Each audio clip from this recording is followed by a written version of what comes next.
Allora, salve a tutti ragazzi ed eccoci oggi con un video un po' particolare perché non giocheremo né a Visual Pinball né a qualche arcade, ma era da tempo che volevo fare questo video per mostrarvi, diciamo, questo gioco da tavola di qualche decennio fa, se non di più, diciamo, no, in realtà molto di più.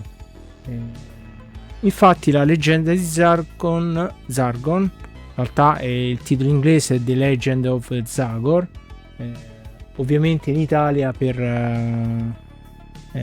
non andare, diciamo, in confusione con il fumetto, credo, di Zagor, è stato rinominato in La leggenda di Zagor. E questo è un gioco della Parker Brothers del 1993, almeno credo che sia uscito in Italia circa nel 93, anche se ho letto qualcosa a riguardo che era stato già rilasciato tra l'85 e giù di lì, sicuramente nel mercato americano. Comunque, ecco, come vedete, questa è la scatola originale. Ovviamente questo è un gioco da tavola che avevo da piccolo. Purtroppo, vabbè, poi come sempre uno per problemi di spazio lo rivende, e diciamo da circa 2 annetti me lo sono riacquistato. Devo dire che, diciamo, è pure abbastanza messo bene, ecco, cioè, anche l'interno e tutti i personaggi, le varie schede stanno veramente, diciamo, in ottimo stato, ecco, per essere un titolo comunque abbastanza vecchio. E la particolarità di questo gioco rispetto magari io faccio sempre il confronto con HeroQuest, che purtroppo su quello non ci ho mai giocato da piccolo, però i miei compagni, ecco, ce l'avevano, e invece io avevo questo qua. La differenza, diciamo, questo purtroppo sicuramente all'epoca non ha preso tanto piede, secondo me è stato un po' sempre di nicchia, però la particolarità rispetto ai request è che aveva gli effetti sonori, come leggete qua. Qui abbiamo 40k di memoria, 22 miniature uniche e dettagliatissime, effetti sonori e una voce spaventosa. Sì, perché all'interno praticamente c'era una scatola nera, diciamo, un dispositivo dove praticamente inserendo 4 pile partiva questa voce che ci guidava durante tutte le fasi di gioco. E la cosa carina è che di tanto in tanto questa voce, ovviamente registrata, si rivolgeva a uno degli eroi, magari introducendo degli eventi favorevoli o sfavorevoli. Quindi ovviamente un bambino con queste cose impazzisce, quindi diciamo era un gioco sicuramente divertente, ma secondo me lo è ancora tuttora perché è un po' particolare. Ma cos'è, diciamo, la leggenda di Zargon? Allora, in realtà, quindi come vedete, è un gioco fantasy ambientato in una specie di dungeon. Come vedete qui, non so se si nota bene, ma credo di sì.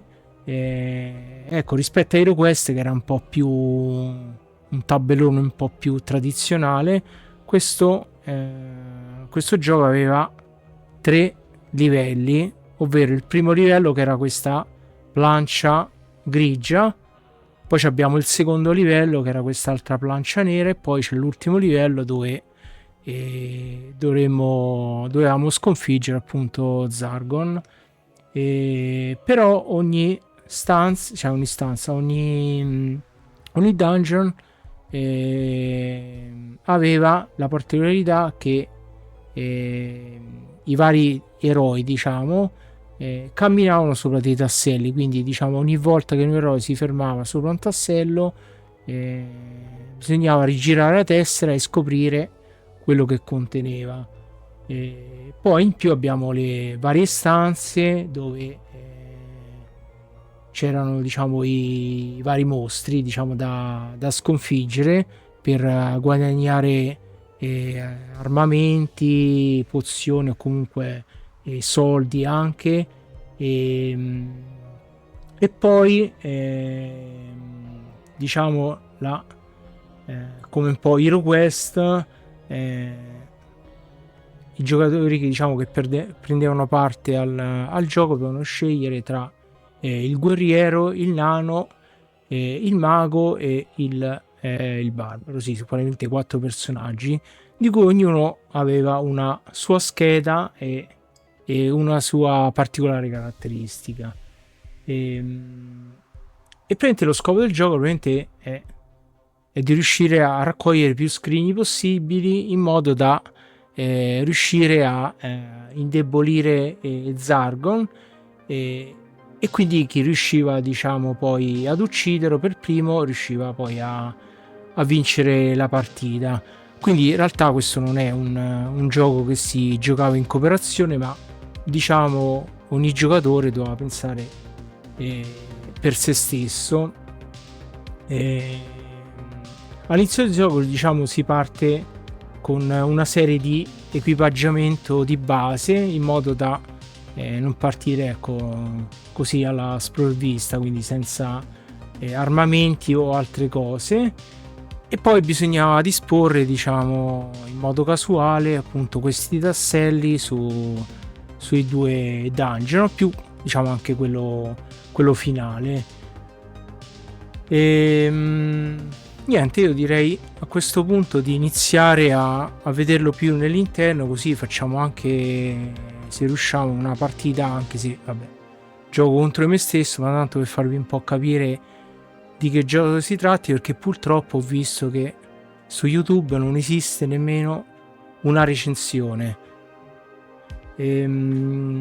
recensione o comunque guida in italiano, perché giustamente sto gioco è veramente già tanto se si trova ancora da qualche parte, perché comunque sì, lo vendono anche nei vari mercatini, comunque diciamo il prezzo sta su per giù tra i 200 e passa euro, poi dipende sempre dallo stato della scatola e del gioco stesso, perché comunque è un gioco un po', appunto, secondo me un po' di nicchia, e anche raro secondo me riuscire a trovarlo in buone condizioni. Io per fortuna sono riuscito a trovarlo veramente messo bene, e quindi niente, metto un attimo in pausa, apro la scatola e poi ci risentiamo tra poco. Allora, quindi ho scoperchiato un attimo la scatola e questo è quello che abbiamo all'interno, diciamo, della scatola superiore. Praticamente qui ci fa vedere un po' com'è formata tutte le varie planche. Qui abbiamo una specie di istruzioni veloci di montaggio, e questi sono i vari dungeon, se così dire. Quindi abbiamo il primo livello, come dicevo prima, il secondo livello e l'ultimo livello, quindi il terzo livello, e qui ci spiega un po' il funzionamento di quello che troveremo all'interno delle varie stanze, che poi praticamente il terzo livello non è altro che la piattaforma dove appunto c'è la specie di computer che ci guiderà passo passo durante diciamo l'avventura.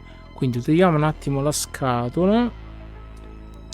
Ovviamente ecco, questo è un gioco che ho riacquistato, quindi ho dovuto rimettere un po' le cose messe bene al loro posto, quindi ci stanno alcune cose che non c'entrano niente col gioco. Comunque vabbè, allora togliamo un attimo questo, vediamo se riusciamo a piazzarlo sul tavolo. Questo si è girato, mi sa. Sì, allora questo dovrebbe essere sono i tasselli diciamo delle stanze. Vediamo un attimo capire. Mi sa andava qua, forse sì, ecco. Però queste mi ricordavo che le avevo un attimo sistemate, però mi sa, sai, facciamo così, rimetto un attimo in pausa e ci vediamo tra poco, perché sennò perdo troppo tempo. A tra poco. Allora, eccoci qua, è che ci ho messo circa una mezz'oretta per sistemare un po' tutto, perché era tutto un po' alla rinfusa, e quindi ecco, ho disposto un po' il tavolo con tutte le varie planche messe al loro posto, perché comunque richiede pure abbastanza spazio. Qui abbiamo quindi Zargon con il drago da uccidere prima, e qui abbiamo, quindi praticamente questo sarebbe l'ultimo livello. Poi abbiamo qui il secondo livello con le scale che portano al secondo livello, e questo è il livello, diciamo, da cui partiamo. Qui abbiamo i 4 eroi, quindi 4 personaggi che controlleremo, diciamo, in base alla scusate, alla scelta del giocatore. Qui abbiamo il nano, vediamo se si vede, ecco qua. Comunque, diciamo, sono fatti, diciamo, molto bene. Qui abbiamo questo qui, dovrebbe essere il guerriero. Eccolo qua, guerriero. Poi abbiamo il mago, eccolo qua, e infine il barbaro, eccolo qua. Poi da questa parte abbiamo tutti i vari mostri che si troveranno nelle varie stanze, quindi diciamo questo gruppo sono i mostri del primo livello, e come vedete sono un po' più piccoli. Questo qui è tipo una specie di scheletro, sì, eccolo qua. E poi qui sarà un goblin o un troll, comunque vabbè, eccolo qua, che sono più piccoli. E poi abbiamo quest'altri invece che sono un po' più grossi, quindi sicuramente si riconoscono, che sono quelli diciamo i mostri del secondo livello. E poi ovviamente all'ultimo livello non troveremo mostri, perché da quello che mi ricordo, poi magari lo leggiamo, bisogna sconfiggere prima il drago, poi passare, mi pare qui c'era la prima casella, 1, 2, 3, e arrivare alla quarta casella per poi sconfiggere e Zargon. Però bisogna arrivarci già con tot screen, perché sennò, perché gli screen è l'unico modo per indebolire, perché ovviamente Zargon ci avrà un sacco di punti vita, quindi senza i giusti screen non riusciremo mai a sconfiggerlo. E qui che abbiamo? Qui abbiamo i tasselli, però aspettate, ah sì, questi sono i tasselli di gioco, che aspettate che li apro. Qui ovviamente abbiamo il dado da gioco, che dovrebbe essere da 0 a 9, sì, da 0 a 9. Questo qua è il classico dato tipo da Dungeons Dragons. E poi qui abbiamo appunto i tasselli che sono suddivisi per colore, quindi diciamo li riconosciamo facilmente, perché quelli di questo colore andranno nel primo livello, mentre quelli di quest'altro colore andranno nel secondo livello. Oppure questi qua lo farò un attimo in offline, così è un po' tutto veloce, se no il video diventa lunghissimo. Poi qui invece abbiamo, questi sono altri tasselli, sta un po' tutto mischiato, perché sì, pure qui abbiamo altri tasselli che effettivamente sono tanti, e quelli mi pareva strano. Eccoli qua, abbiamo altri tasselli, con calma li piazzerò. E poi in questa scatoletta dovremmo trovare l'equipaggiamento, ecco, pozioni e varie armi. Quelle qua, queste ovviamente sono scatole che ci ho messo io nella confezione, perché sennò era tutta alla rinfusa. E poi qui abbiamo altre cose, tipo le monete d'oro e segnalini per segnare i punti vita e i punti forza dei nostri personaggi, diciamo dei nostri eroi. Qui invece aspettate, facciamo un po' di pulizia. Allora, questo non serve, tolgo un po' di cose così intanto,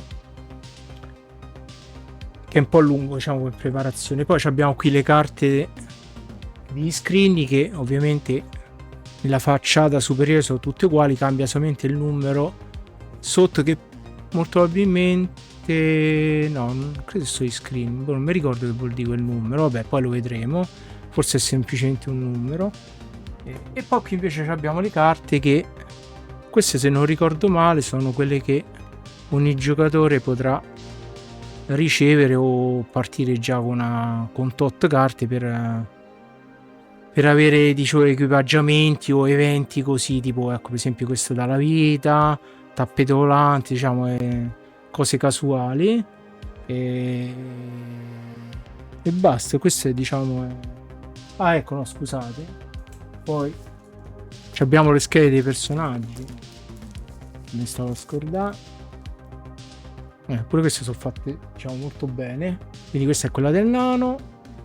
Come vedete, il nano ovviamente gli costa molto di più la spada, perché sicuramente non è molto abile nell'usarla, però sicuramente l'ascia è quella che infatti gli costa di meno, perché sicuramente lui utilizza l'ascia. Poi vabbè, c'ha le torce e il resto più o meno varia solamente il costo, però poi, diciamo, tutto l'armamentario è sempre identico per ogni personaggio, cambia solamente il costo, perché infatti se vediamo il mago per esempio gli costa un punto in più rispetto al nano, la spada, però per esempio le cose magiche, come vedete, gli costano molto di meno rispetto al nano, che già c'ha 5 per l'anello magico, 6 per i stivali elfici e via dicendo.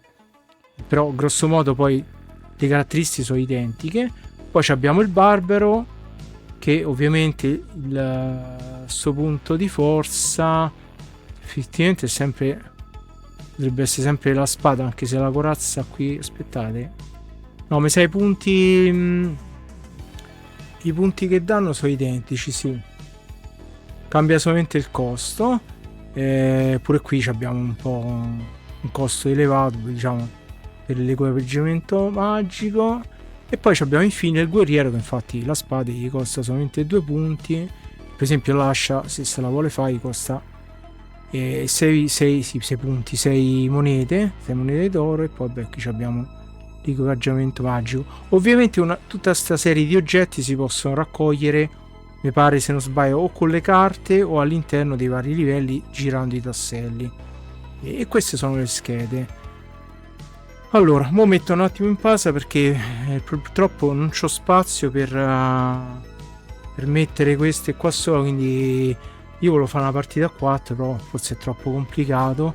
Mettiamo, che ne so, il mago qua, e poi facciamo il classico mago guerriero, diciamo, ecco, mago guerriero. E poi cerco un attimo di distribuire tutte le cose rimanenti ancora da disporre. A tra poco. Allora, eccoci qua. Come vedete ho preparato un po' tutto, ci è voluto un po' perché comunque, diciamo, il bello e il brutto di questo gioco è comunque all'inizio, diciamo, una mezz'oretta circa, grosso modo, si perderà per sistemare un po' tutte le varie disposizioni. Quindi, come vedete, ho inserito i mostri nel primo livello, i mostri nel secondo livello, le 2 schede, quindi mago e guerriero giocheremo in questo caso. Ovviamente li controllerò sempre io, e ho già messo tutti i vari tasselli. Poi ho messo i tasselli, cioè i segnalini, i vari tasselli nel terzo, secondo e primo livello. Quindi qui abbiamo le carte, e allora a questo punto facciamo, diciamo, prima di passare al gameplay vero e proprio, diamo un'occhiata al manuale, così, diciamo, che potrebbe essere utile anche a chi vuole imparare a giocarlo, e anche per capire di cosa tratta il gioco. Allora, diciamo, saltiamo un attimo l'introduzione, e qui abbiamo scusate, non so se riuscite a vedere, vediamo se riesco a sta così. Abbiamo la preparazione, e ecco, qui dice preparazione del labirinto, montati i 3 tabelloni di gioco, e l'abbiamo fatto. Allora, il primo livello, che è questo qua, viene nominato la stanza della morte. Poi abbiamo il secondo livello, che è questo qua, è la stanza del terrore. E poi il terzo livello, che è la cripta di Zargon. E qui ovviamente ci spiega che di mischiare i tasselli grigi e di mettere in faccia in giù nei 26 spazi di corridoio, diciamo, per quanto riguarda il primo livello. Poi mettere i vari mostri, stessa cosa per il secondo livello. E poi per il terzo livello ovviamente avremo solamente 4 tasselli verdi, e abbiamo piazzato il drago da sconfiggere prima di proseguire nel viaggio, e poi come ultimo nemico da sconfiggere abbiamo appunto Zargon. E allora, scopo del gioco, qui purtroppo non si leggerà, però vabbè. Allora, percorrere i labirinti che si trovano sotto il castello d'argento fino alla cripta di Zargon, e qui sconfiggere il malvagio stregone non morto, come dicevamo. Allora, preparazione dei personaggi. Dopo aver scelto il proprio eroe, barbaro, nano, mago o guerriero, noi in questo caso abbiamo scelto mago e guerriero, e ognuno deve munirsi del seguente materiale. Quindi la miniatura dell'eroe, che io ho già posizionato nelle caselle a scelta, che poi dopo ci dirà come effettuarla, e poi la scheda del personaggio, ce l'abbiamo, ho già dato 20 monete d'oro a ciascuno. Poi abbiamo un tassello d'energia, che è questo qua, questo qua in realtà è del personaggio. Poi un tassello energia mostro, che è questo qua quando entreremo nelle stanze per combattere i vari mostri. Poi abbiamo un tassello di forza, che è questo qua del personaggio, e poi un tassello forza mostro, che è quest'altro. Distribuite una carta incantesimo a ogni giocatore, quindi collocate il resto del mazzo a faccia in giù vicino al tabellone di gioco. Allora, io le carte queste le ho già mischiate, quindi ne prendiamo un paio, un po' di più, e diamo una carta per ogni giocatore. Quindi una al mago la mettiamo qua e una al guerriero che mettiamo qua, diciamo. Purtroppo c'ho poco spazio, quindi comunque dai, si capisce. Quindi le rimettiamo a posto, e quindi qui siamo pronti. Poi le schede dei personaggi. Allora, sulla scheda del personaggio vengono indicati l'energia, che è questa qui, e la forza e l'equipaggiamento del vostro eroe, che è questo qua. Diciamo, tra l'equipaggiamento normale e quello magico. Ecco, aspettate, questa carta mi sa dà un po' fastidio, la mettiamo qua sopra.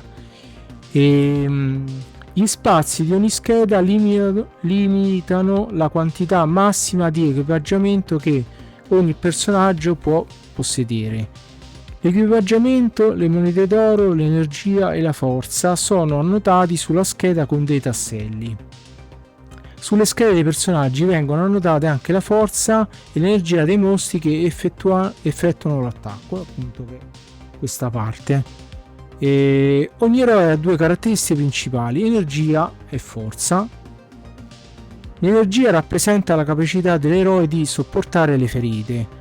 Ogni eroe parte con l'energia massima di 6. Infatti abbiamo messo il tassello del cuore alla massima, al massimo punteggio, quindi ovvero 6. E parte l'energia massima di 6, che diminuirà ogni qualvolta verrà ferito da un mostro o cadrà in una trappola. Ci sono però anche pozioni rigeneratrici e incantesimi in grado di far recuperare l'energia persa. Se l'energia di un eroe scende a 0 o al di sotto, egli perderà conoscenza e dovrà ritornare alla casella di partenza. E dopo aver perso un turno, questo eroe potrà ricominciare il gioco con il massimo dei punti energia. Tutte le carte degli scrigni del tesoro possedute in quel momento andranno rimesse nel loro mazzo, mentre invece tutto l'equipaggiamento sarà conservato. Prima di cominciare a giocare, collocate il tassello di energia del vostro eroe sulla scheda del personaggio nella casella contrassegnata al numero 6, e questo l'abbiamo già fatto. La forza rappresenta l'abilità dell'eroe nei combattimenti. Essa viene incrementata con l'aggiunta di armi e parti dell'armatura. Tutti gli eroi all'inizio partono con la forza di 1, infatti abbiamo messo il tassello della forza a 1. Ogni arma ha poi un particolare valore. Ad esempio, se l'eroe compra una spada più 2 ed uno scudo più 1, avrà una forza totale di 4, 1 più 2 più 1, e quindi in totale 4 appunto. E prima di iniziare a giocare, collocate il tassello della forza del vostro eroe sulla scheda del personaggio, e questo l'abbiamo fatto. Ok, passiamo all'equipaggiamento. Purtroppo sta parte è un po' lunghetta, però diciamo che poi magari nel video metterò i vari capitoli, così se uno vuole passare direttamente al gameplay vero e proprio lo può fare. Quindi l'equipaggiamento: prima di iniziare il gioco potete spendere le vostre 20 monete d'oro per comprarvi le parti dell'equipaggiamento che ritenete necessarie. Per ognuna di queste prendete il corrispondente tassello e mettetelo sulla scheda del vostro personaggio. Quindi sono questi qua, diciamo, questa è, diciamo, la banca, come se fosse la banca, diciamo, i tasselli disponibili per l'acquisto. Esistono diversi modi per procurarsi l'equipaggiamento. 1. Comprarlo nella bottega di rifornimento del labirinto all'inizio o durante il gioco, che sarebbe questa parte. Poi 2. Trovarlo girando un tassello di avventura, quindi uno di questi tasselli. 3. Rubarlo ad un altro giocatore dopo un combattimento o con la magia. Troverete una completa descrizione dell'uso di ogni parte dell'equipaggiamento sul retro della copertina di questo libretto. Infatti qui, come vedete, abbiamo una lista di tutto l'equipaggiamento disponibile nella bottega di rifornimento del labirinto, e con una serie di spiegazioni che fa ogni equipaggiamento. Poi dopo magari leggiamo con calma. Nota: ogni eroe ha stampati sulla propria scheda dei costi lievemente differenti per le stesse parti di equipaggiamento. Ad esempio, l'anello magico può costare al guerriero o al barbaro 5 monete d'oro, mentre al mago ne costa solo 2, che è quello che avevo accennato all'inizio. Dopo aver effettuato tutti gli acquisti che avrete voluto e potuto fare ed averli annotati sulla scheda del personaggio, l'avventura inizia. E allora, questa qui parla della bottega di rifornimento del labirinto, che vi spiegavo dove appunto acquistare l'equipaggiamento, e praticamente, senza che sto a leggere tutto, diciamo, si trova nella prima parte del livello, quindi nel primo livello, e diciamo, vabbè, alla fine la leggiamo che è sempre più completa la descrizione. La bottega di riferimento del labirinto si trova fra le stanze della morte ed è di libero accesso ad ogni eroe in grado di arrivarci. Un eroe che termina la propria mossa nella bottega può comprare tutto ciò che è in grado di pagare e di trasportare. Ad esempio, il barbaro può acquistare una spada solo se ha abbastanza monete d'oro e non ne possiede già una. Solo 2 eroi possono trovarsi contemporaneamente nella bottega di rifornimento e lì non possono combattere tra di loro. Quindi quella è l'unica casella in cui gli eroi non possono combattersi tra di loro. Poi qui ci spiega anche come è fatta la cripta di Zargon. La cripta di Zargon, terzo livello, contiene i pulsanti che attivano la voce di Zargon. Questa, diciamo, è la rappresentazione della cripta, che appunto non so se si legge, io da qua non riesco a capire se si legge. Comunque qui abbiamo il nano, che praticamente è il che ci serve per accedere ai combattimenti del primo livello. E poi invece qua sotto abbiamo il pulsante del mago, che invece ci permette di accedere ai combattimenti del secondo livello. E qui abbiamo il pulsante on, che lo vedremo poco più avanti, serve per iniziare il gioco. Poi generalmente non bisognerà più ripremere, perché se lo premiamo per sbaglio purtroppo annullerà tutti gli eventi e quindi bisognerà iniziare da capo. Poi qui abbiamo il pulsante di ripetizione, in qual caso non capiamo quello che Zargon ci ha detto in quel preciso momento, quindi lo premiamo per ripetere la frase. E poi qui abbiamo il pulsante il pulsante del barbaro, e questo è il pulsante di combattimento con Zargon, quindi ci servirà quando accederemo nella stanza finale del livello. E poi qui infine abbiamo il pulsante del guerriero, che è un pulsante casuale. E quindi appunto dice: premere il pulsante on, la voce di Zargon chiederà: chi osa sfidarmi? Oppure chi osa combattere con me? Quando sentirete questa frase, premete il pulsante del vostro eroe. Zargon riconoscerà ciascun eroe via via che i pulsanti corrispondenti vengono premuti, quindi in questo caso noi avremo mago e guerriero. Nota: prima di premere il pulsante del vostro eroe, assicuratevi che Zargon abbia finito di parlare o egli vi ignorerà. Non premete i pulsanti dei personaggi che non partecipano al gioco. Tenete premuto il pulsante finché Zargon non ha riconosciuto il vostro personaggio. Se non capite o vi è sfuggito ciò che Zargon ha detto, basterà premere il pulsante di ripetizione, appunto questo qua che vi dicevo prima, ed egli ripeterà la sua ultima frase. Ok, allora la carta iniziale dell'incantesimo l'abbiamo fatto. Adesso, prima di premere il pulsante, come vi dicevo, leggo tutto, poi iniziamo veramente il gameplay, sennò poi quello continua a parlare ed è un po' un casino. Allora, finalmente si inizia, quindi inizio del gioco. Preme il pulsante ON per partecipare al gioco, come indicato nella cripta di Zargon. Quando tutti coloro che vogliono giocare hanno accettato la sfida di Zargon, egli annuncia il nome del primo giocatore a muovere. Il gioco poi prosegue in senso orario. E a turno i giocatori sceglieranno la casella di partenza tra le 4 a disposizione nelle stanze della morte, appunto queste qua. Infatti, come vedete, io ho scelto che il guerriero parte da qua e il mago parte da questa casella. Qui mi sa non si vede, comunque vabbè, questo qui è il mago.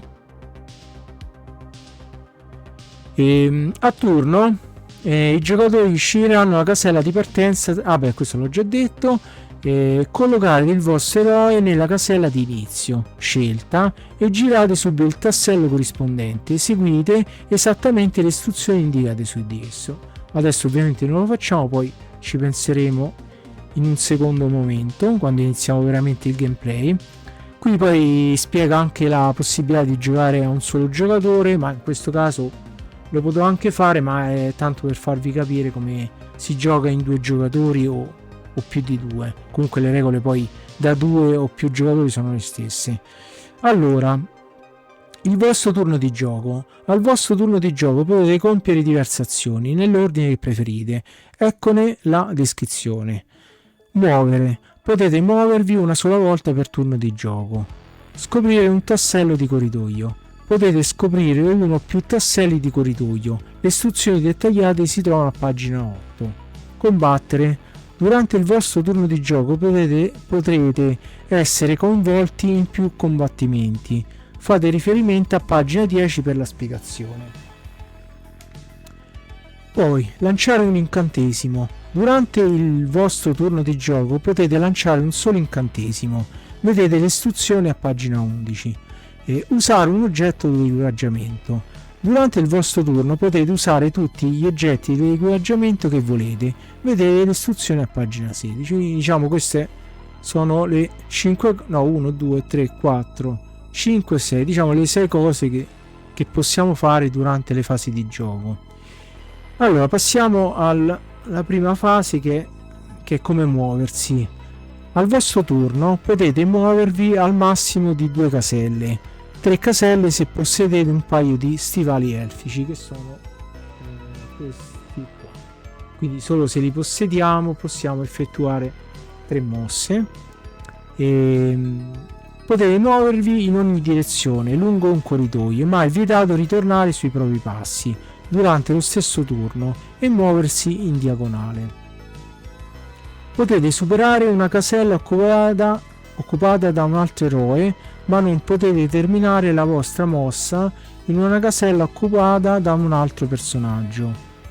Non è più possibile muoversi dopo aver ingaggiato un combattimento. Quindi, se al vostro turno volete muovervi e combattere, dovrete obbligatoriamente prima muovervi e poi combattere. Nel corso del vostro turno, dopo esservi mossi una prima volta, non vi sarà più possibile effettuare altri spostamenti, a meno che non utilizziate una magia oppure un tassello speciale di corridoio. non è perciò possibile muoversi di una casella, compiere un'azione e quindi muovere nuovamente. Poi, come entrare in una stanza? Potete entrare in una stanza solo attraverso la porta, che appunto in questo caso, se stiamo qui è da questa parte, se stiamo qui da quest'altra parte, e via dicendo. E diciamo in tutto i due livelli funzionano allo stesso modo. Questo vale come una mossa di una casella. Non è possibile entrare in una stanza occupata da un altro eroe. Quando il vostro eroe entra in una stanza, seguite le istruzioni descritte nel paragrafo ingresso in una stanza, che troverete più avanti. Poi, come spostarsi da un livello ad un altro, quindi da qui a qui o da qui, diciamo al contrario. Quando un eroe si sposta da un livello ad un altro, deve muoversi dalla ultima casella del livello più basso alla prima casella di corridoio del livello superiore. Questo vale come una mossa di una casella, quindi credo che se da qui vogliamo andare qui, direttamente qui è, diciamo, se il personaggio è posto in questa casella, se vogliamo entrare nel livello seguente basta che da qui effettivamente, quindi conta diciamo come una mossa, se ho capito bene. E stessa cosa sicuramente anche il contrario. E poi finire la propria mossa su una casella di corridoio. Se terminare la vostra mossa su una casella di corridoio, dovrete immediatamente seguire le istruzioni del tassello presente nella casella. Scusate, solo a questo punto potrete effettuare, se ne sarete in grado, un'altra azione. Poi, e questa diciamo è tutta la parte del movimento. Girare un tassello di corridoio. I tasselli attraversati dal vostro eroe durante la sua mossa non devono essere considerati. Devono invece essere immediatamente girati i tasselli sui quali il vostro eroe si ferma. L'esecuzione di quanto indicato dal tassello girato ha la precedenza su qualunque altra azione. Potete capitare su un tassello di corridoio dopo 1. Un movimento, 2. Aver subito gli effetti di un incantesimo, 3. Aver ubbidito agli ordini di un altro tassello di corridoio, 4. Esservi ritirati da un combattimento. Vi accorgerete che alcuni tasselli vi aiuteranno mentre altri vi ostacoleranno. I tasselli possono essere suddivisi come segue. E qui abbiamo una lista, diciamo, di diverse tipologie. Quindi tassello di equipaggiamento, prendete questo tassello e collocatelo sulla scheda del vostro personaggio.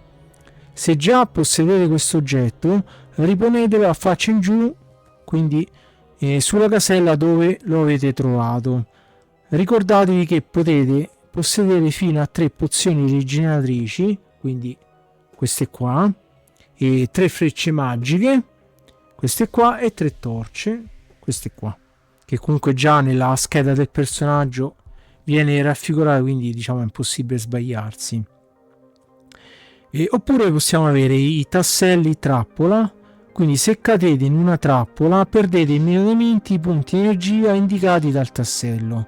La trappola va riposizionata coperta nella stessa casella, quindi diciamo che uno si deve pure ricordare che in quella casella c'era una trappola. Tasselli d'incontro. Se terminate la vostra mossa su un tassello d'incontro, che può contenere personaggi, amici o nemici, dovete obbedire immediatamente alle istruzioni del tassello e quindi riposizionarla a faccia in giù nella stessa casella. Pure qui vale la stessa cosa per quelli precedenti. Poi invece abbiamo i tasselli casuali. Se il vostro eroe termina la propria mossa su un tassello casuale, dovete premere il pulsante del guerriero nella cripta di Zargon, che praticamente il pulsante guerriero era quello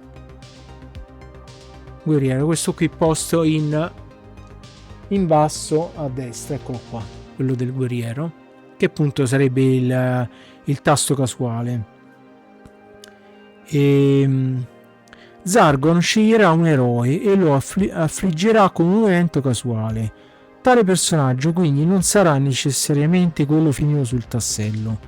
L'evento potrà essere positivo o negativo, ma in ogni caso l'ordine deve essere eseguito immediatamente prima che il turno di gioco passi al giocatore successivo, anche se è il turno dello stesso giocatore colpito dall'evento. E infine poi abbiamo il tassello con i passaggi segreti.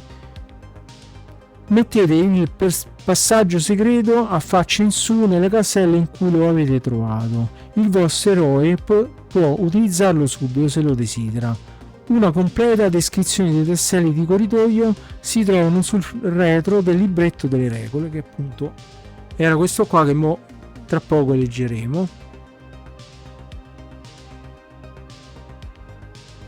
Ok, e che in realtà noi abbiamo anche un'altra scheda, che è questo qua, la descrizione dei tasselli. Qui abbiamo una descrizione più dettagliata sui vari tasselli di gioco. Pure questo qui dopo lo leggeremo.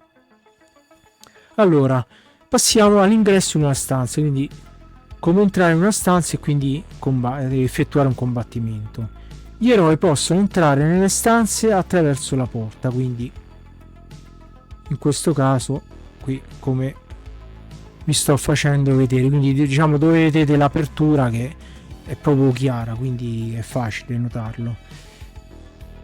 Allora, quindi gli eroi possono entrare nelle stanze attraverso la porta oppure utilizzando una carta incantesimo o un tassello di corridoio.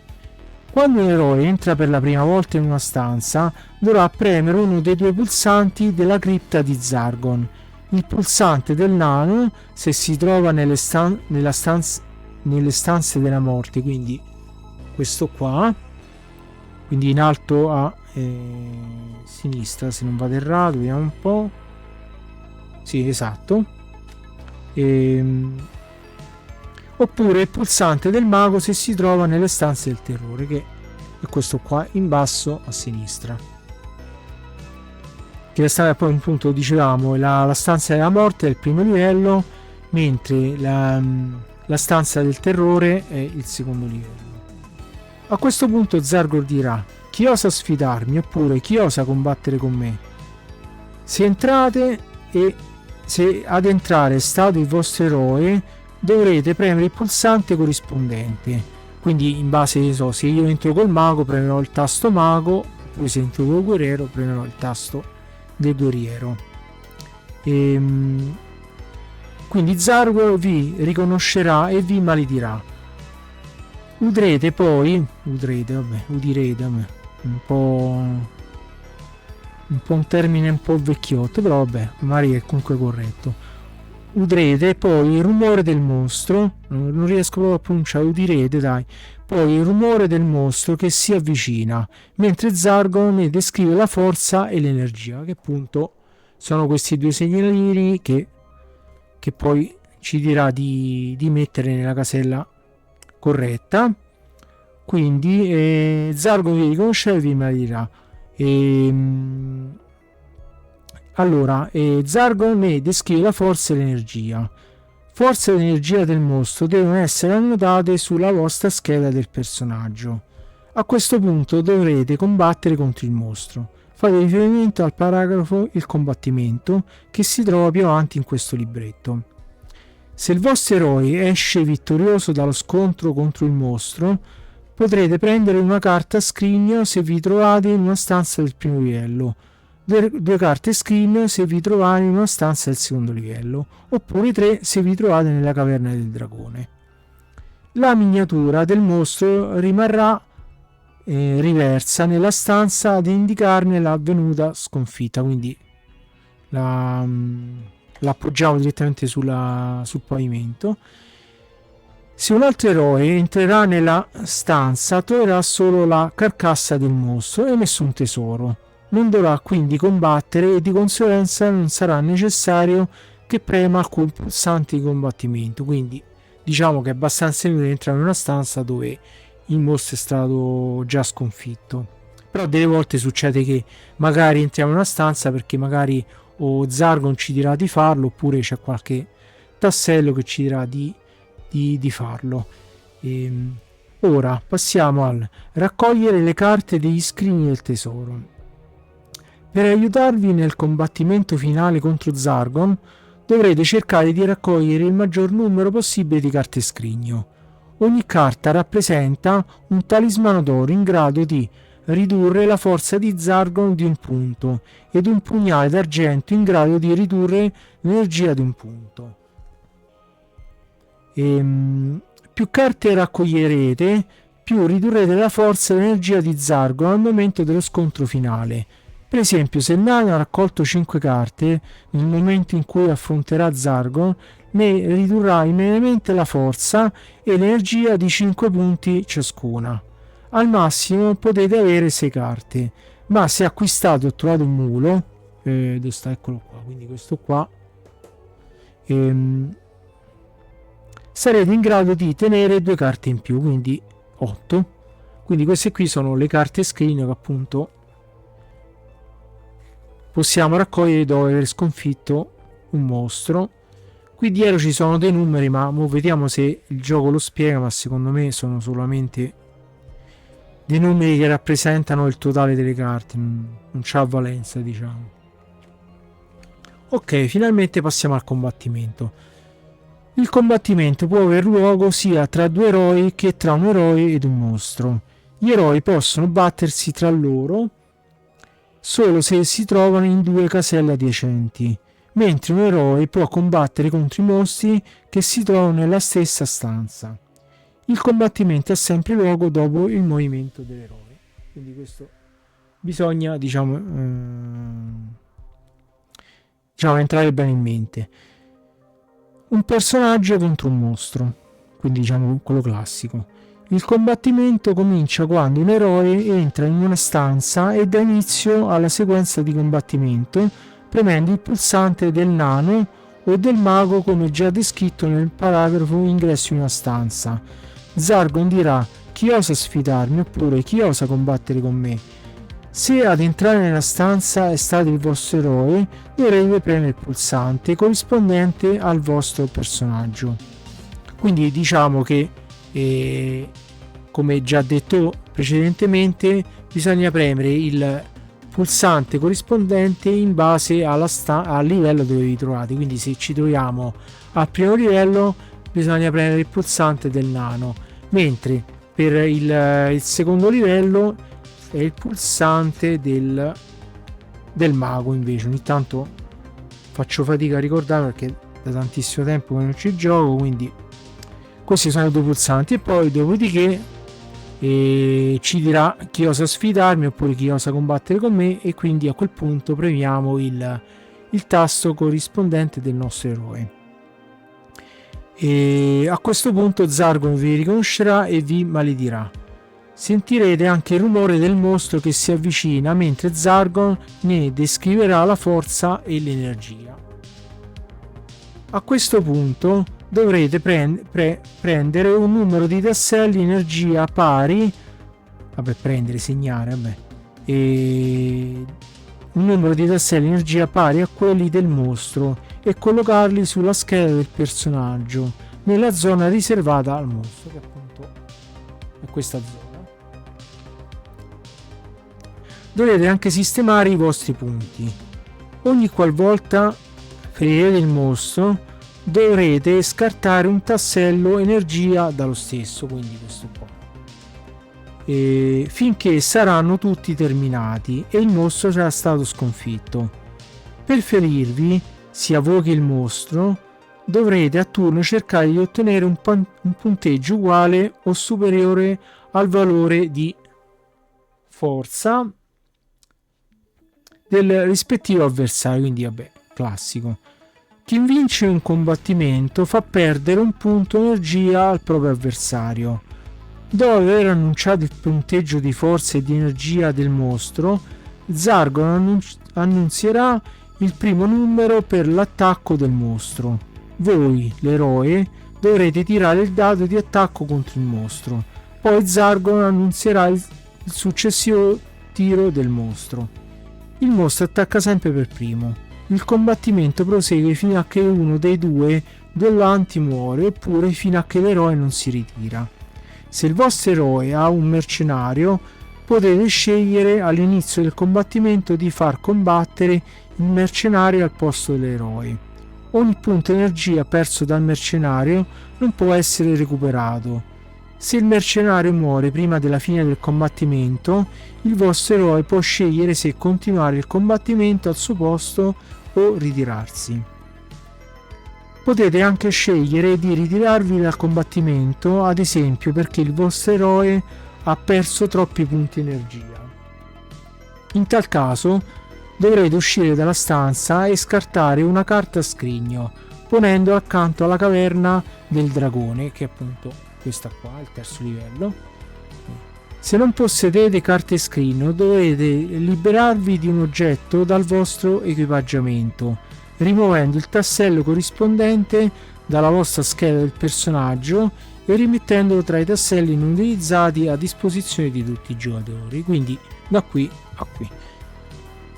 Se l'energia del mostro o dell'eroe scende a 0, il giocatore dovrà premere il pulsante del nano o del mago, a seconda del livello, che era stato premuto all'inizio del combattimento, per indicarne la fine dello scontro. Ancora udirete un grido che vi gelerà il sangue, a indicare che il combattente sconfitto verrà trascinato via.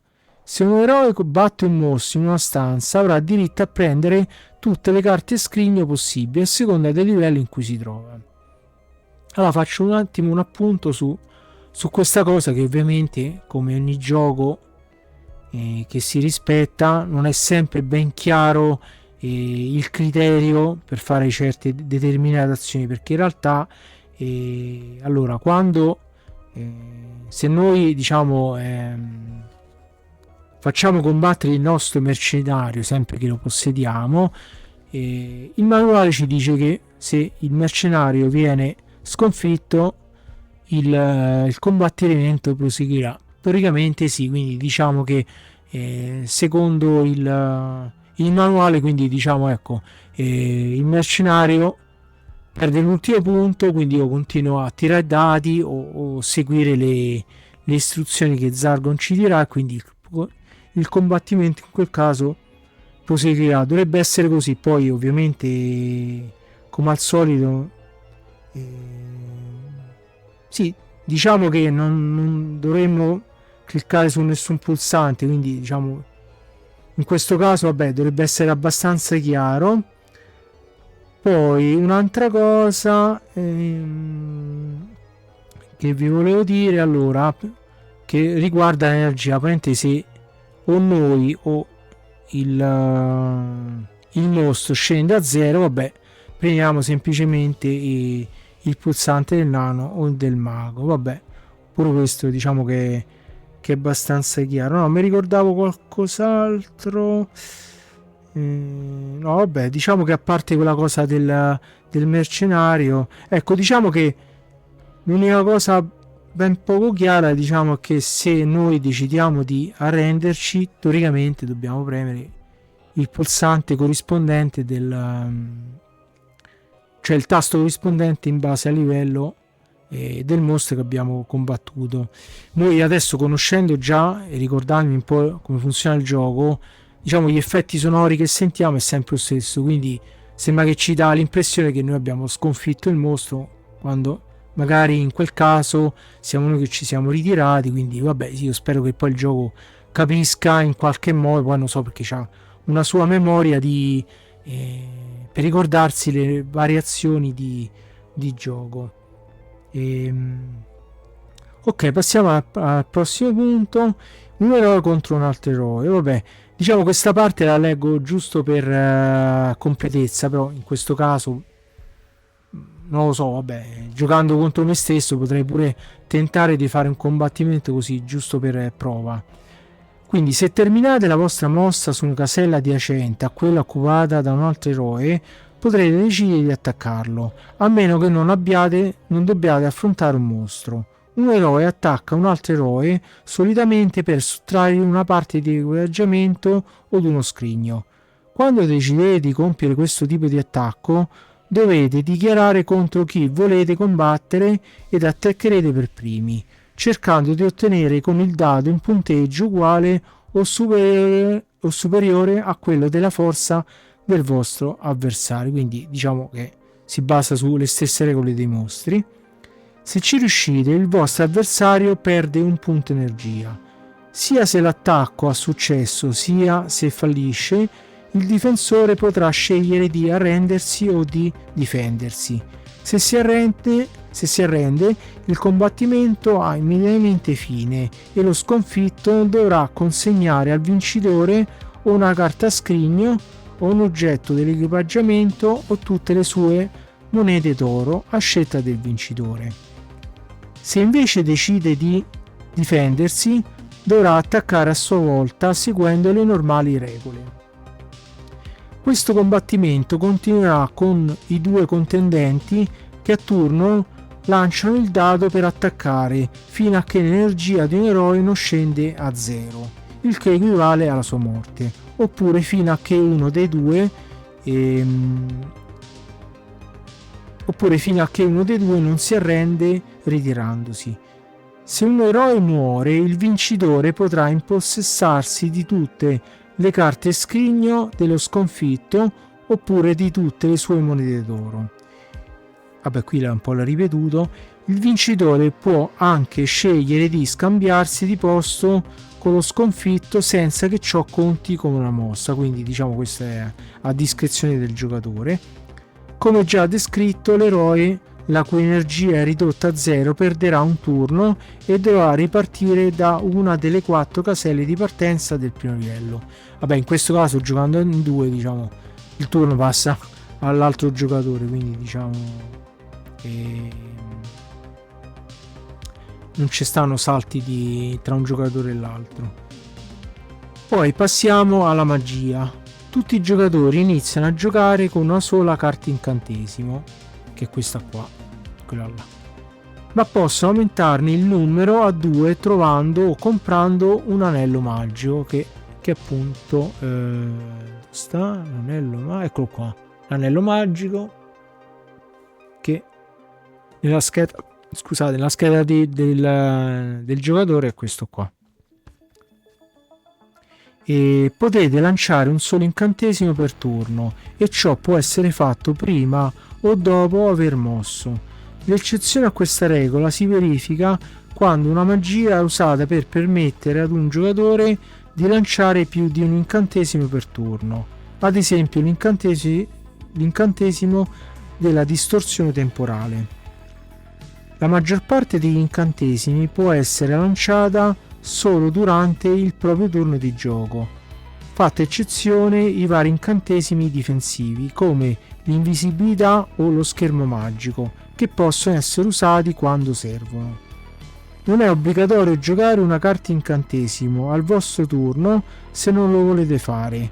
Potete al contrario tenere le vostre carte incantesimo oppure alla fine del vostro turno cambiare una carta che avete in mano scartandola e sostituendola con una carta, con una pescata dal mazzo, che è questo qua. Non potete lanciare incantesimi se il vostro eroe si trova nella cripta di Zargon, né è possibile lanciare incantesimi contro un eroe che si trova nella cripta. E non è permesso entrare nella cripta di Zargon utilizzando un incantesimo. Tutte le carte incantesimo possono essere usate solo una volta e devono poi essere scartate. La carta scartata deve essere sostituita da una nuova carta pescata dal mazzo. Ok, ci siamo quasi, diciamo abbiamo fatto una mezz'oretta più o meno, però diciamo sembra tanto lungo, ma alla fine non è tanto lungo, cioè più che altro il gioco di per sé è semplice da capire, almeno. La voce di Zargon. Ad intervalli variabili e del tutto casuali, durante il gioco Zargon sceglierà un eroe per punirlo o premiarlo. Lo farà annunciandone il nome ad alta voce e pronunciandone il destino. Zargon potrebbe scegliere un giocatore che si è comportato bene per aver iniziato molti combattimenti e premiarlo, oppure potrebbe scegliere un giocatore che non vi ha visitato molte stanze per punirlo. Quindi ecco quello che dicevo, riferimento alla memoria del computer. Quando Zargon impartisce degli ordini, il gioco si ferma fino a che il personaggio nominato non ha compiuto l'azione che gli è stata imposta. Zargon non interromperà mai né una sequenza di combattimento né una istruzione casuale. Tutti gli scrigni persi per ordine di Zargon saranno collocati nella caverna del dragone, che è questa qui. Nota: se Zargon vi ordina di combattere una creatura alla fine del combattimento, premete il pulsante del barbaro per segnalare che il combattimento stesso è terminato. Quindi diciamo questo in alto a destra, che è lo stesso tasto appunto di Zargon, che serve anche per il combattimento finale contro Zargon. La cripta di Zargon, che è questa qui. Quando un eroe è arrivato al terzo livello dovrà entrare nella cripta di Zargon per battersi contro di lui e cercare di ucciderlo.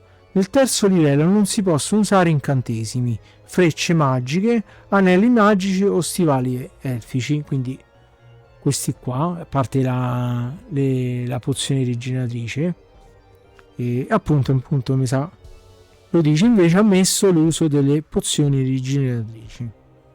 La caverna del dragone, che sarebbe questa parte.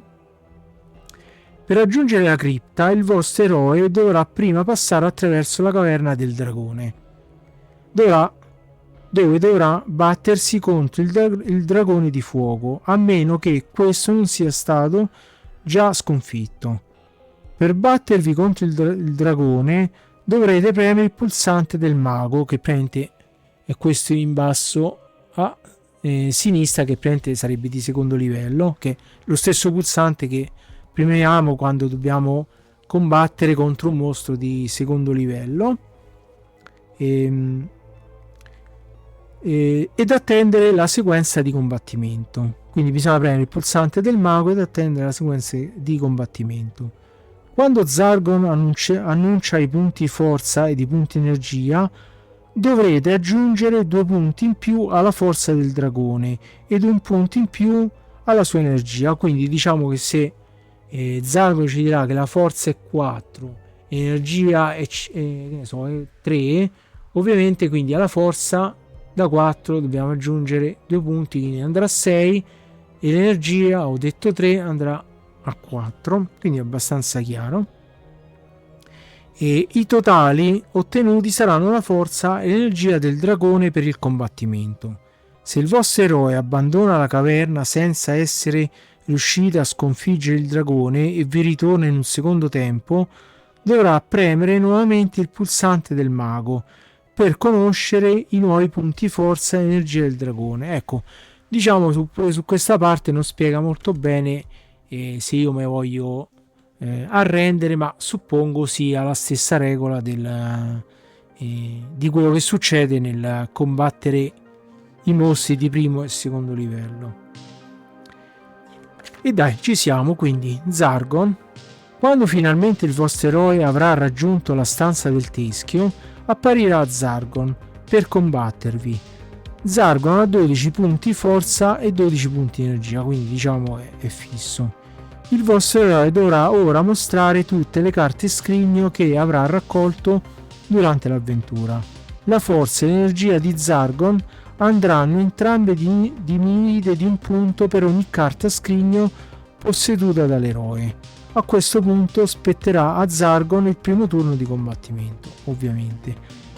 Premere il pulsante del barbaro, che appunto era quello che si trova qui in alto a destra, e Zargon vi chiederà chi osa sfidarmi oppure chi osa combattere con me.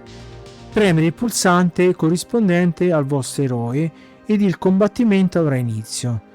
Zargon attaccherà o annunciando un numero che cercherà di essere uguale o superiore alla forza del vostro eroe, come nella normale sequenza di un combattimento, oppure lanciando un incantesimo, ad esempio fulmine, e quindi annunciandone il risultato. Perdi 1 punto energia. Dopo che Zargon ha attaccato, sarà il turno del vostro eroe, che potrà attaccare secondo le consuete regole. Quindi riattaccherà Zargon e così via fino a che uno dei due combattenti non sia morto. Dal combattimento finale contro Zargon è vietato ritirarsi, quindi non ci possiamo ritirare. Se Zargon vince il combattimento, egli ritornerà immediatamente ad avere tutti i suoi 12 punti sia di forza che di energia.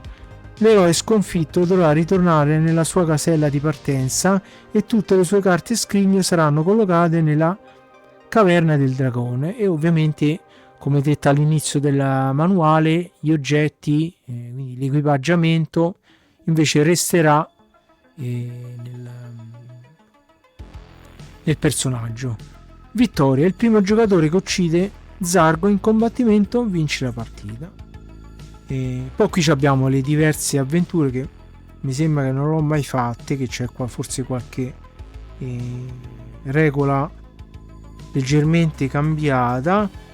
Passiamo adesso a finire di leggere i vari fogli illustrativi, così finalmente possiamo passare al gameplay vero e proprio. Allora, vedendo la parte retro del manuale, abbiamo l'equipaggiamento che è disponibile nella bottega di riferimento del labirinto. Quindi abbiamo la spada, che ogni giocatore ne può avere una.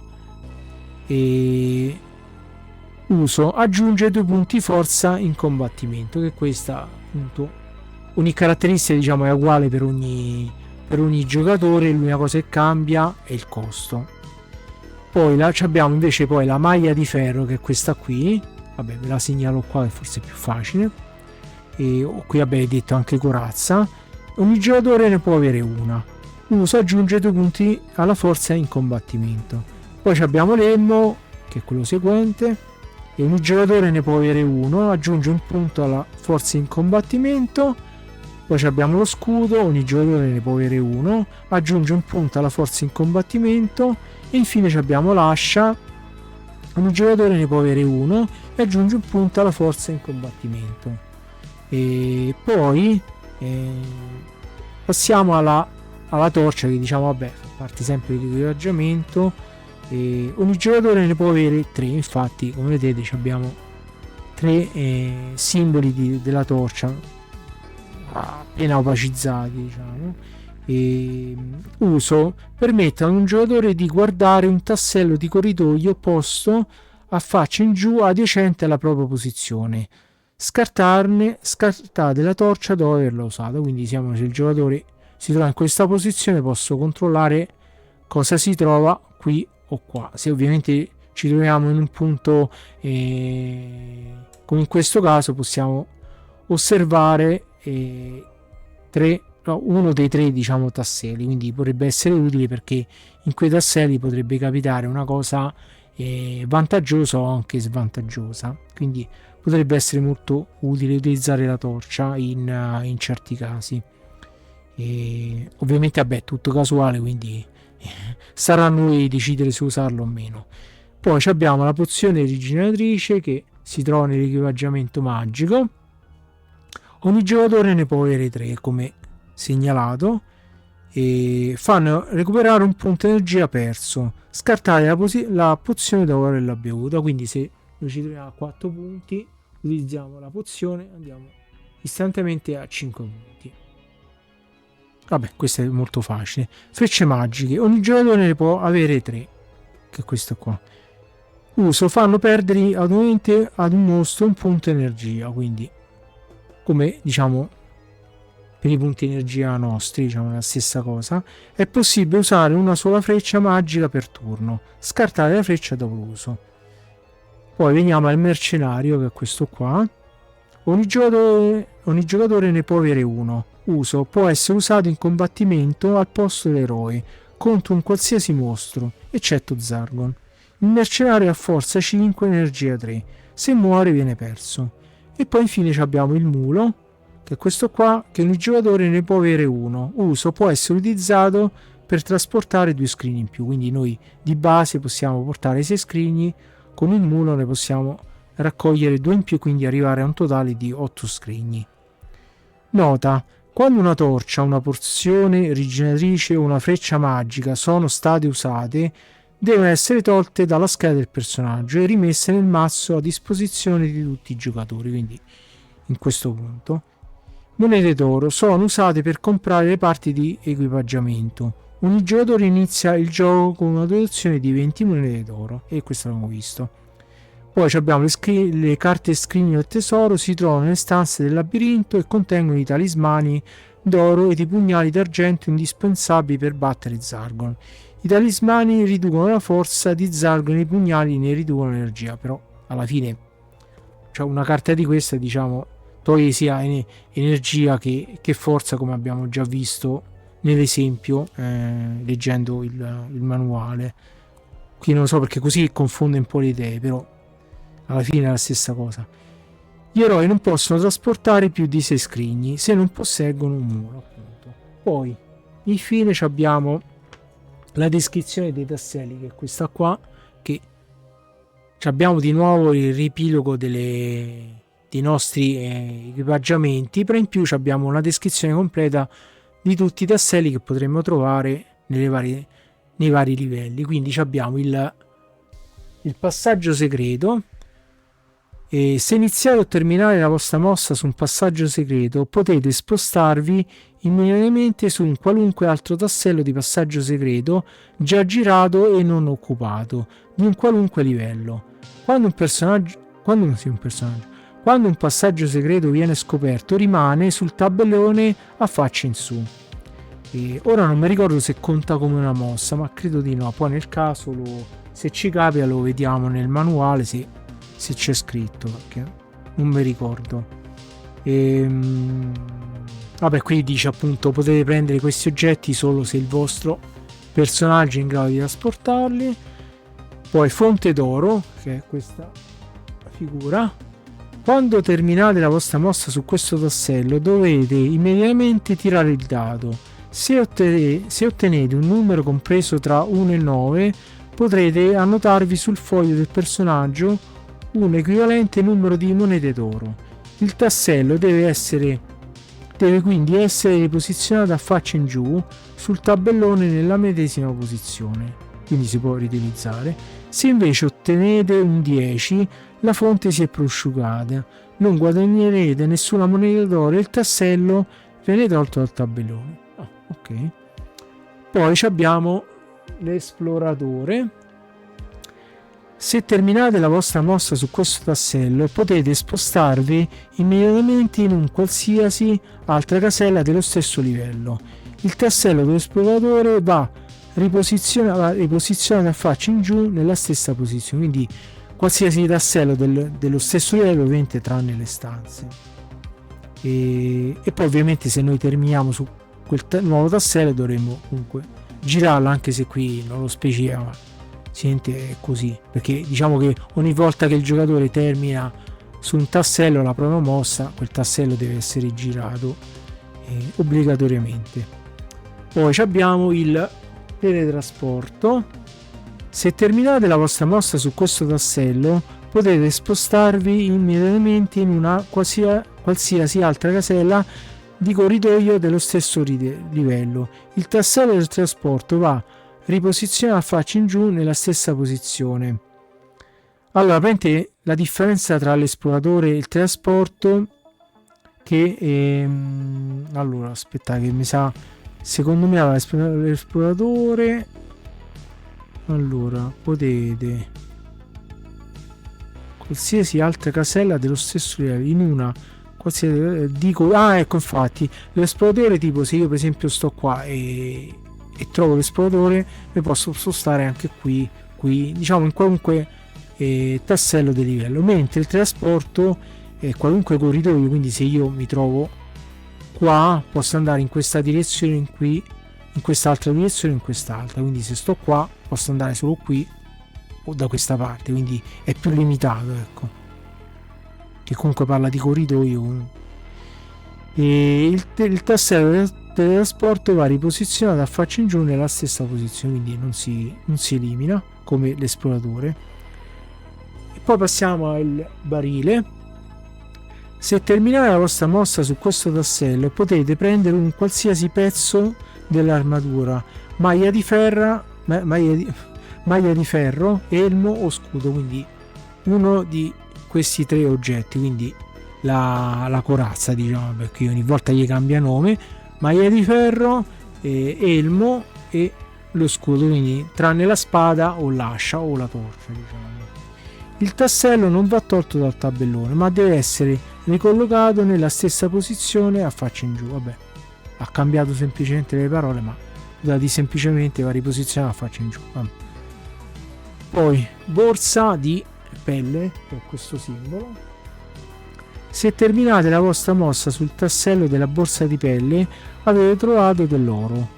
Prelevate immediatamente il numero di monete d'oro che vi viene offerto da Zargon e quindi togliete il tassello dal tabellone del gioco, quindi sicuramente ci sarà scritto direttamente dietro il tassello. In questo caso appunto va tolto. Poi abbiamo la guardia, che è questa qui. Se terminate la vostra mossa su questo tassello, potete scegliere tra 2 alternative: pagare alla guardia 2 monete d'oro oppure sfidarla in combattimento.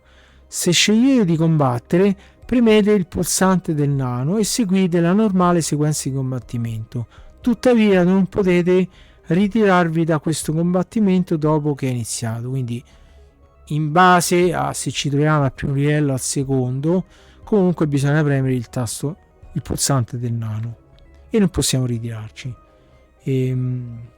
Mentre dice: se terminate la vostra mossa su uno di questi 3 tasselli, quindi pozzo, strega o ragno gigante, e perderete immediatamente un punto energia, quindi questo qua.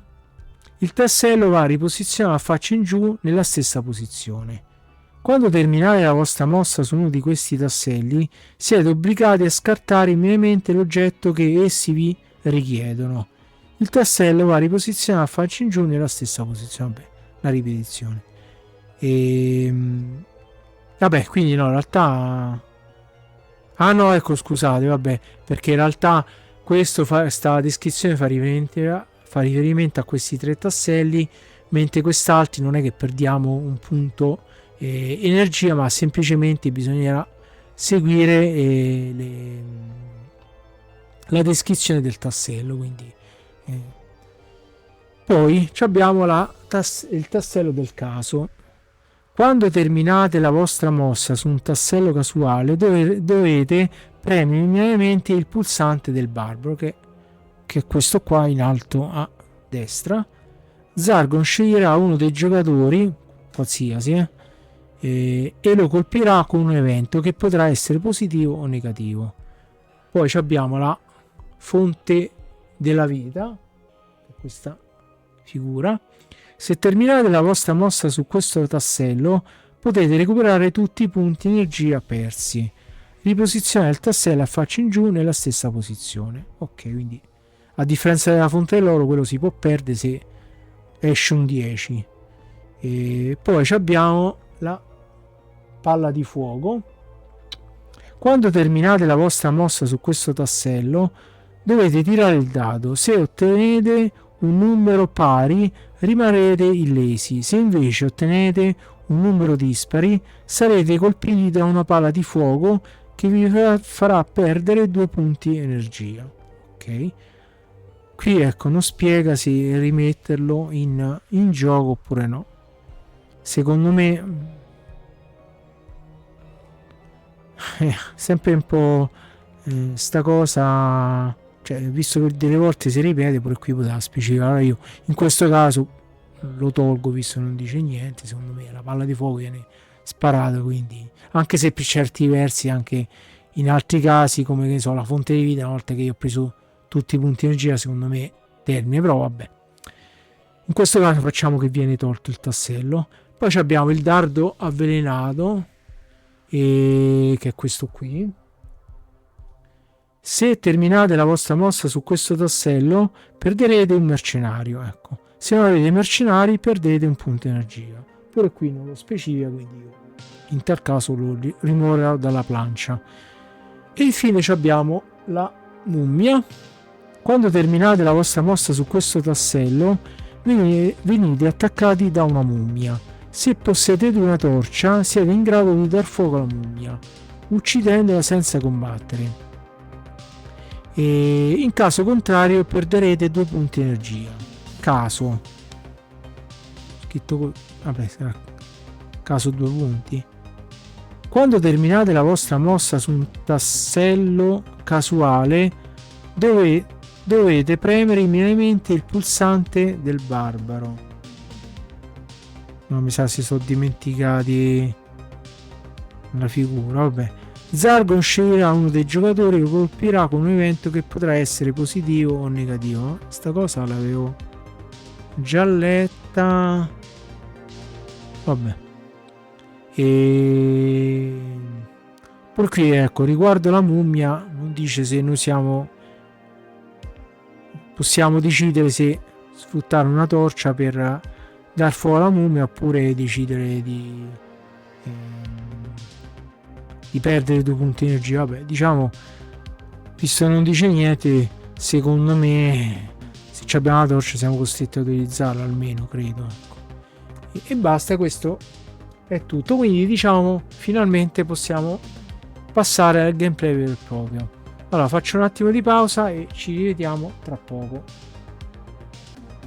Allora, scusate se mi sono dilungato troppo, però almeno il manuale l'ho letto nella sua completezza e potrebbe essere sempre utile a qualcuno. Appunto, come vi dicevo, non esiste su internet un video di questo genere, almeno per la versione italiana di questo gioco, quindi voglio farlo più completo possibile, in modo che se a qualcuno interessi questo gioco in qualche modo si riesce ancora a recuperarlo, anche se il prezzo purtroppo è abbastanza alto, perché come vi dicevo si trova tra le 200 e passa. Delle volte magari può capitare che c'è qualche occasione che qualcuno se lo vende a un prezzo un po' più basso, però secondo me più andiamo avanti è più difficile trovare in buono stato questo gioco.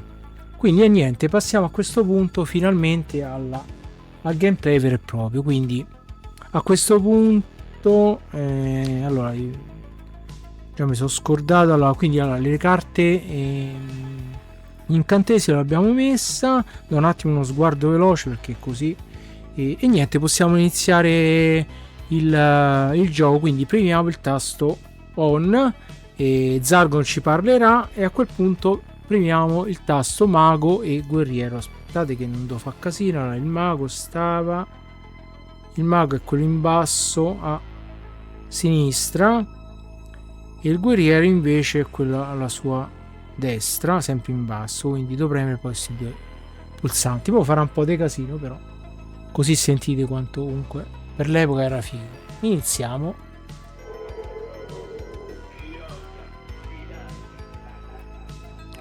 Come vedete ha parlato. Allora adesso premiamo il mago e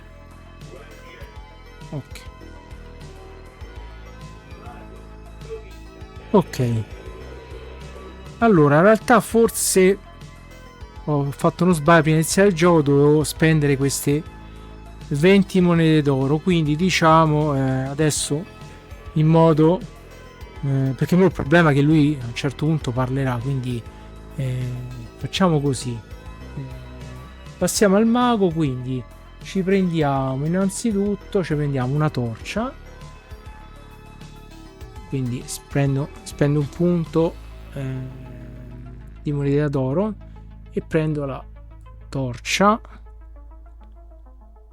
Diciamo una torcia, poi giustamente è un mago, quindi si sente. Allora vediamo l'anello magico, già mi sono scordato che faceva. Sta di qualcosa? No. Allora l'anello magico no, sta di qua. Allora ne può avere solo uno. Ah ok, serve avere 2 carte incantesimi. Vabbè, visto che è un mago, secondo me non costa tanto, spendiamo 2 punti. Ecco qua.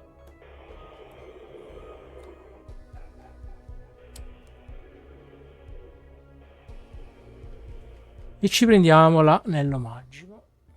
Per fortuna non ha detto niente il Zargon. Allora ci prendiamo l'anello magico, lo mettiamo qua, vabbè anche qua, e poi ovviamente non è obbligato a spendere tutti i punti, cioè tutte le varie monete. Poi ci prendiamo almeno, facciamo un elmo, quindi ci prendo 4 punti, quindi 5, prendo il resto di uno, mi prendo l'elmo, visto che non costa tanto, mettiamo qua, che ci dà un punto, quindi da 1 vado a 2, e poi facciamo così, ci prendiamo anche uno scudo di 3, cosa? 1, 2 e 3, e ci prendiamo, scusate ho sbagliato, ho messo lo scudo, vabbè, comunque lo scudo e l'elmo, ho fatto un attimo confusione. Ok, quindi va un altro punto, quindi va a 3, e poi a questo punto, visto che costa tanto, però almeno ci prendiamo almeno anche una spada, quindi 6 punti, quindi 10, andiamo a 4, contato bene, sì, 2, e vediamoci l'1 e l'1, sono una posizione non propriamente comoda. Ok, e ci prendiamo pure la spada e andiamo a due punti, quindi 4, 5, non mi sa dire qualcosa, no, solo le mie di sottofondo. Ma io direi per il momento basta, passiamo al guerriero, quindi ovviamente la spada, se c'è la spada il guerriero è, quindi ci prendiamo la spada, quindi va subito a 2 punti, quindi a 3, poi ci prendiamo l'elmo, quindi che costa 3, l'elmo, ecco qua,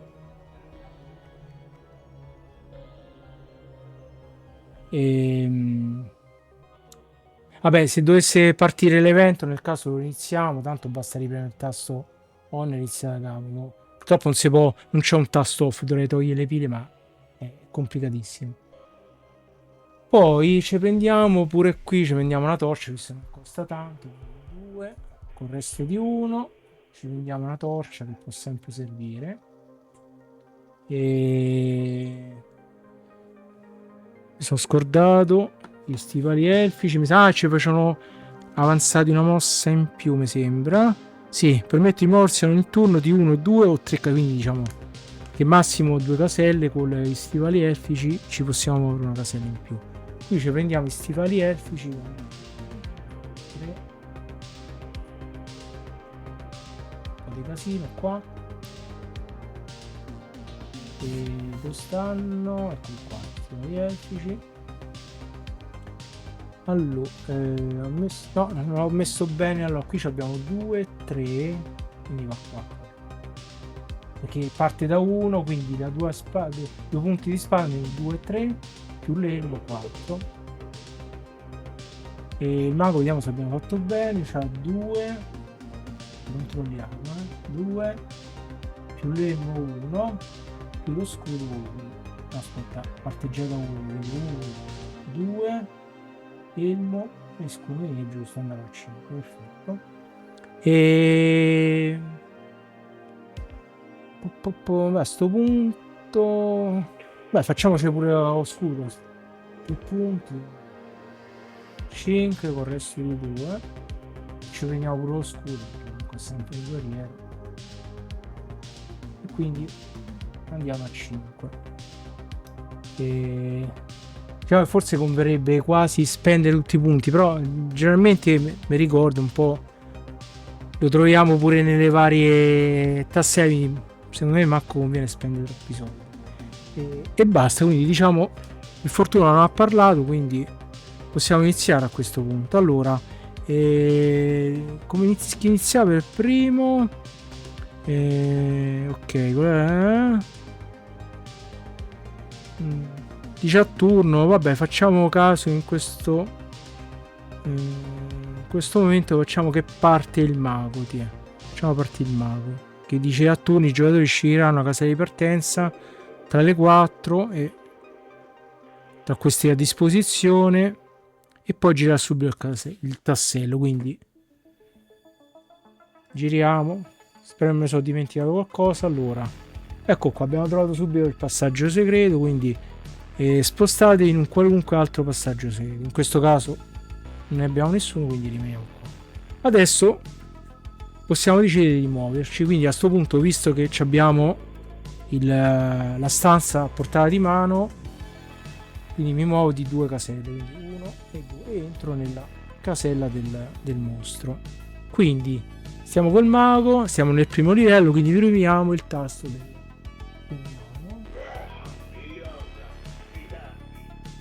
Allora, ovviamente abbiamo un po' di tempo, come devo ricordare, tanto lui lo dice. Allora dobbiamo premere il tasto del mago, che è questo qua.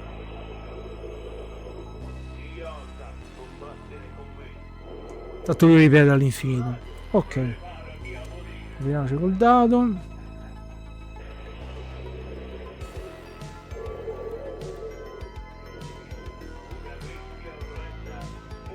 Addirittura. Ok, tanto tiriamo, ma aspettiamo prima il suo tiro. 9, quindi senti il punto energia gliel'ho tolto. Niente. 9, 1. Noi dobbiamo guardare la forza nostra. Aia, un punto. 1, niente.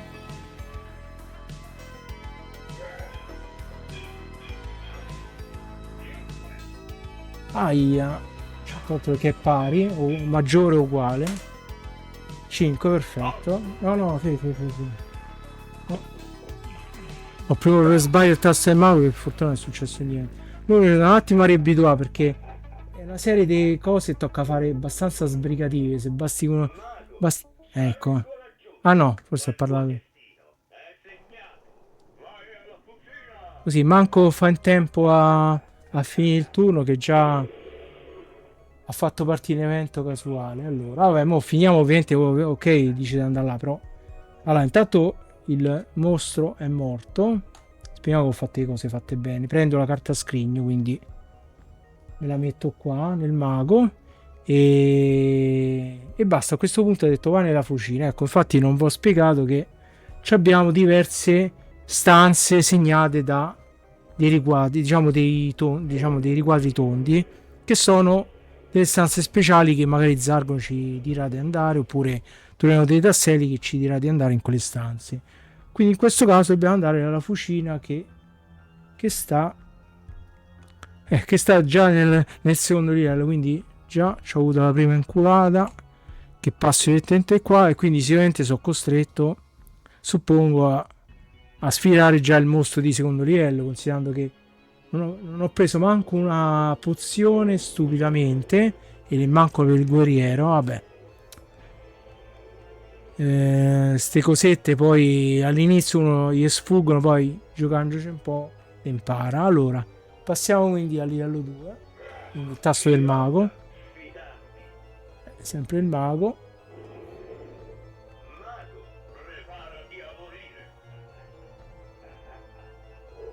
E credo sono costretto, perché sto là dentro, che faccio? Quindi sono costretto a combatterlo.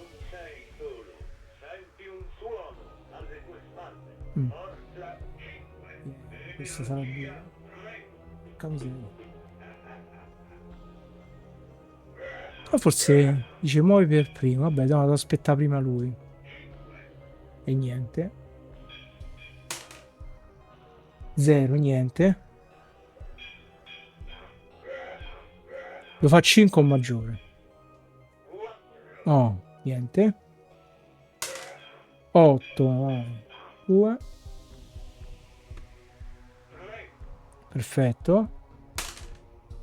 4, niente, perché lui c'ha 5. Niente. Niente.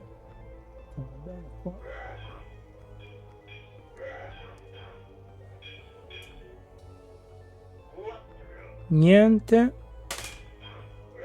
Niente.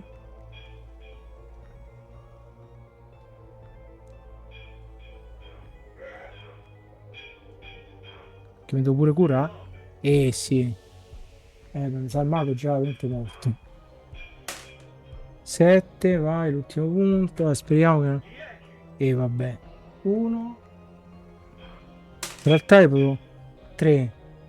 Niente, non c'ho... E niente, sono morto. Quindi... diciamo sempre il medesimo tasto, però... Purtroppo probabilmente il mago ci ha lasciato veramente subito. Quindi a questo punto ritorna, quindi perde tutte le carte. Allora, aspettate, fate rilegge. Allora, un personaggio contro un mostro. Allora, ok. Vabbè, ok.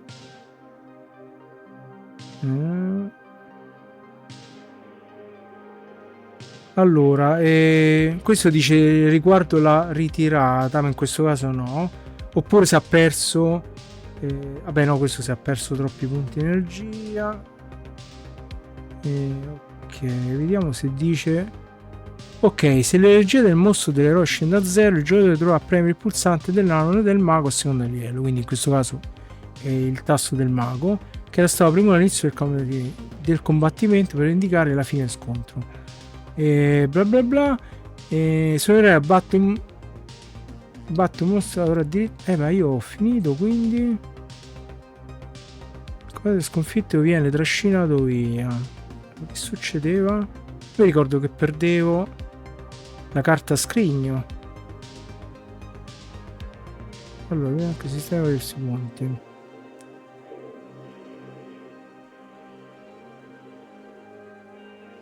Fatemi leggere un attimo di corsa.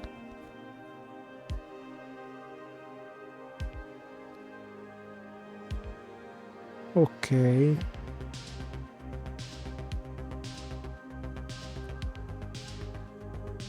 Ok, il mostro attacca sempre il primo, quindi diciamo che ho fatto bene.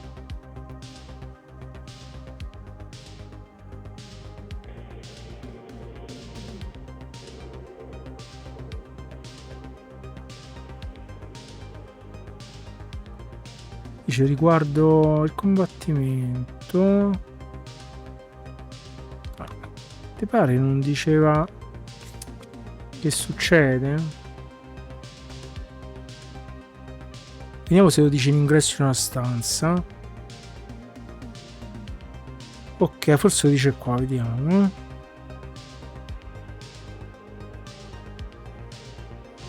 No, qui non lo spiega.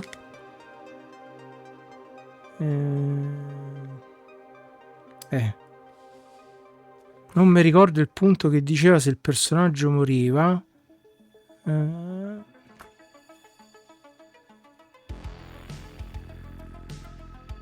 Cioè, ancora stiamo al mago e manco ho fatto l'altro giocatore.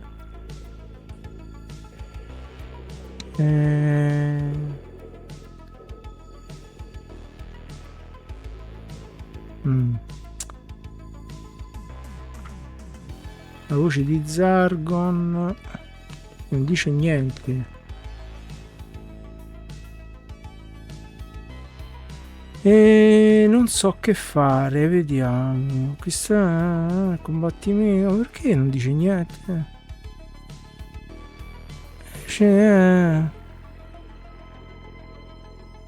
Riusciamo via, se io batto il muro, questo ok, ma se io invece vengo...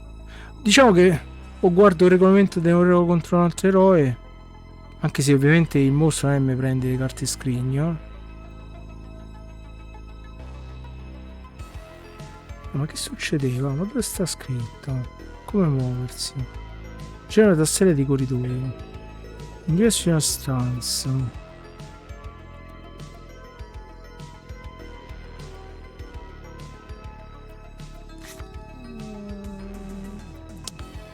Bel problema. Come facevo all'epoca? Vabbè, diciamo che... No, l'avevo letto all'inizio qualcosa a riguardo che se perdevo...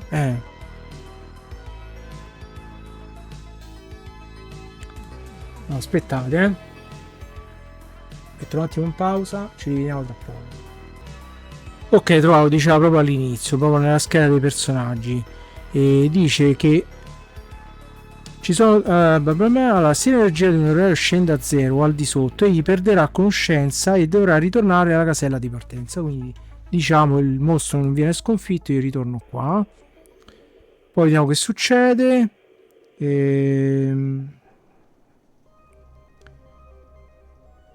Allora, dopo aver perso un turno, questo eroe potrà ricominciare il gioco con il massimo dei punti energia, quindi lo rimetto a 6. Tuttavia, tutte le carte di skin del tesoro possibili in quel momento andranno rimesse nel loro mazzo. Infatti, mi ricordavo bene, quindi la rimettiamo qua. Mentre invece tutto l'equipaggiamento sarà conservato, quindi a posto così, diciamo. Alla fine, questa settimana è successo un po' che dice. Ecco, ho sempre il mago. Ah, grazie. Ancora? Ma dai, oh, ma mi sta per i fondelli, oh. Veramente? Ah, la fucina era giusta quella. Sì, perché... Eh sì, è quella la fucina. C'è poco da fare. E niente, devo ricombattere di nuovo. Però almeno sto al massimo dei punti. Che sfiga. Allora, quindi... Proviamo il tasto per il secondo. Aspettando che finisce di parlare. Dai.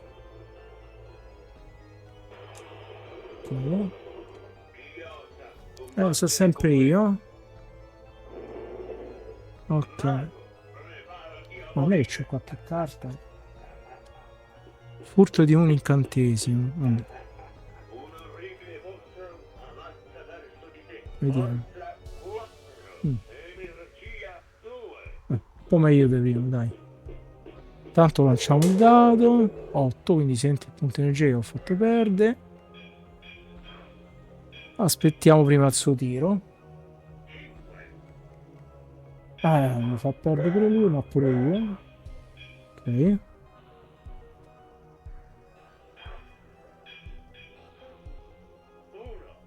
Niente. Devo già tirare. 9, 8. Ok. Stavolta, visto che il mostro è stato sconfitto, mi prendo 2 carte scrigno. Peccato perché prima c'avevo una, adesso starei a 3. Ok, quindi possiamo finalmente passare al guerriero. E no, ecco, come dicevo, vediamo un attimo le carte. E l'incantesimo già mi sono scordato quando bisogna utilizzarlo, però mi sembra prima del combattimento. Leggiamo un attimo di corsa perché queste cose uno le legge, ma chi si ricorda, anche da un botto non c'è gioco. Allora, vediamo, sperando non dice qualcosa. Dove sta? Magia, tutti i giorni inizia a giocare una sola carta incantesimo. Ok, bla bla bla. E potete lanciare su un incantesimo del turno e ciò può essere fatto prima o dopo aver mosso. L'eccezione a queste cose si verifica quando una magia usata per permettere a un giocatore di lanciare più di un incantesimo. Ok. Può essere lanciata solo durante il proprio turno di gioco, fatta eccezione di vari incantesimi difensivi come l'invisibilità o lo schermo magico, che possono essere usati quando servono. Effettivamente se ce l'avevo lo posso usare contro i combattimenti. Non è obbligato a giocare incantesimo. Ok, vediamo intanto la carta che abbiamo. Allora, il mago ha furto di un incantesimo. Questa qua. Vediamo che dice: potete giocare questa carta in qualsiasi momento durante il vostro turno. Ciò vi permetterà di prendere una carta incantesimo da un altro giocatore e di giocarla e di giocare immediatamente. Scartare la carta dopo l'uso. Vabbè. Lasciamola qua e passiamo finalmente al guerriero. Allora, giriamo la casella e troviamo la guardia. E questa dice: pagate 2 monete d'oro o sfidate nel combattimento. Allora, mi sembra che il combattimento dovrebbe funzionare, da quello che avevamo letto, come un normale combattimento. Rivediamo sempre per sicurezza. Guardia, allora, se termina la vostra mossa su questo tassello potete scegliere tra 2 alternative: pagare oppure sfidarla in combattimento. Se scegliete di combattere, premete il pulsante del nano e seguite la normale sequenza di combattimento. Tuttavia non potete ritirarvi da questo combattimento dopo che è iniziato. In questo caso se vedete la carta screen che non è un mostro. Quindi il pulsante del nano.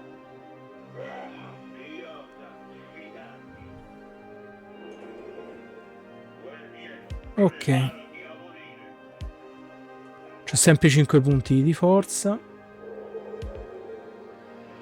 Ah, vediamo che carta c'ho. Freccia, potete usare questa carta al vostro turno. Vabbè. No. Abbastanza debole. Ecco, già un punto io l'ho tolto. Andiamo, aspettiamo lui, non so. E nei mortacci su. Comunque va 1.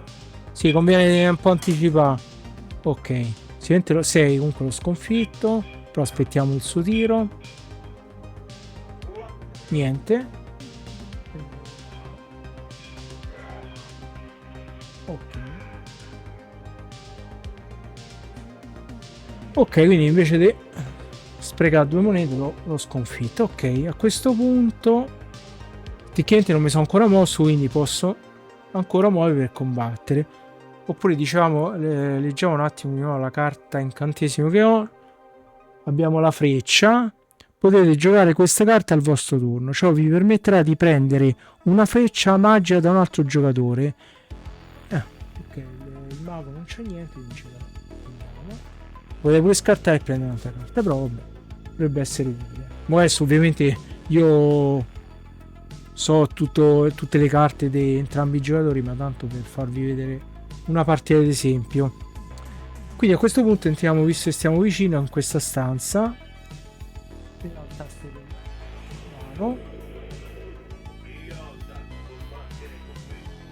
guerriero. Ok.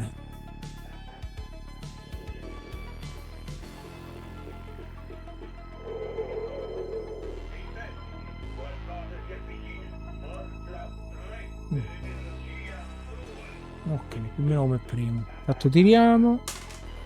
No, non ho fatto niente. Vediamo. Niente, non c'è nessuno dei due. 5, ok, un punto io lo tolgo.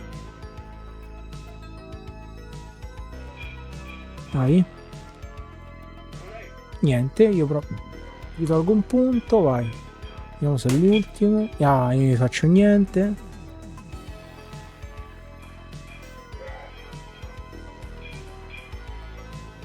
Niente, nemmeno lui.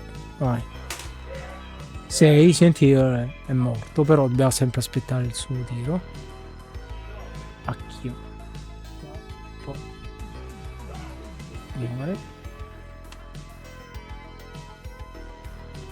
Ok, sai, ora che ci curiamo, perché sennò... Infatti ho sbagliato a non comprarmi manco una pozione, vabbè, ho fatto un po' sbrigativa la cosa. A quel punto lo rivoltiamo e prendiamo una carta a scrigno che mettiamo qua. Ok.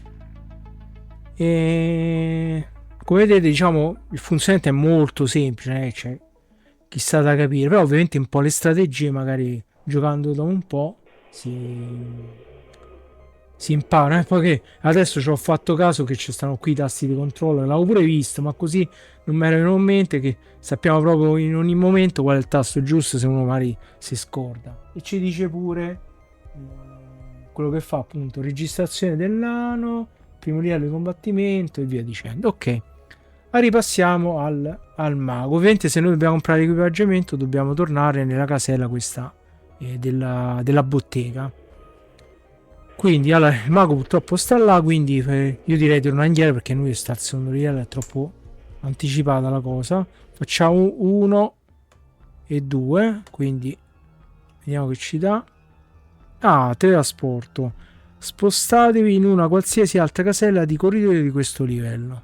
E il trasporto non mi ricordo, mi pare rimaneva, tornava giù. Allora dove sta? Va riposiziona, faccio in giù nella stessa posizione. Ok, quindi lo rigiriamo, quindi al massimo vado qua e a quel punto rigiro di nuovo, che sicuramente, almeno credo, sì. Elfo nero, perdete gli stivali elfici. Questo è il mago, non ce l'abbiamo, quindi niente. L'elfo nero, non mi ricordo, vediamo. Va riposizionato a farci in giù nella stessa posizione, ok. Quindi pure questo qua. Io avevo un tempo queste cose, uno le sbagliava e lo toglievamo il tassello, invece no. Ok, e diciamo il mago ha finito il proprio movimento. E che c'aveva? Vabbè, furto di incantesimo. Potrei fregargli la carta, però so che già che c'ha, quindi è inutile spiegarla. E ecco, l'unica cosa che succede, se adesso io frego la carta, io sento lo scarto a quella, però perché quella non la posso usare la freccia, perché giustamente non sto in un combattimento. Passiamo di nuovo al guerriero. Andiamo. Proviamo ad andare in quella direzione. Ah no, quindi vabbè. 1 e 2. Non c'ho il mulo. No, aspetta. Gli stivali elfici, che poi teoricamente, lo vedi? Già il mago potevamo avere un turno in più. Vabbè. Andiamo qua. Controllando un giocatore in casino. Oh, prendo l'ascia. Con il guerriero. Ce l'abbiamo l'ascia? No. Quindi questa va sicuramente via. La mettiamo qua. E prendiamo l'ascia. Ottima cosa. Ho fatto bene a non comprarla. E costava pure 6. Quindi prendiamo l'ascia e mi dà un punto. Quindi vado a 6. Mancherebbero i 2 punti della corazza. Oh.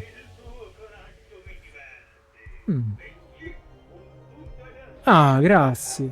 Andiamo di nuovo a 6. Ok, questi sono gli eventi che succedono di volta in volta casualmente.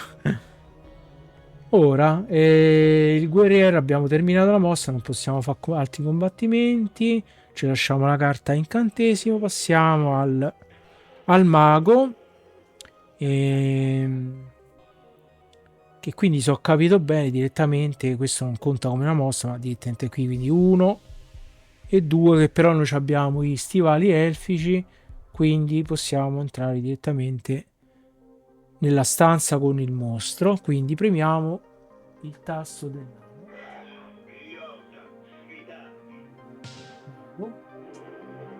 Guardando qua è più facile. Ok, tanto c'ha di nuovo tutti i punti di energia.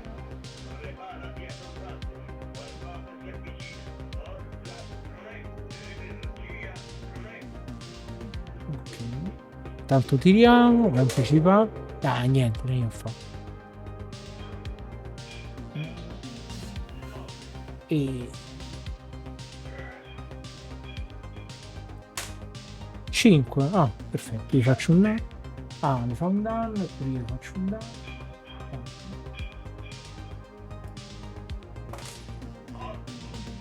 Aia, mi fa un danno. Io faccio 5, faccio un danno. Ok, che sei un po' sbrigativi, sì. 3, perfetto, 3 è uguale. Quindi ok, perfetto.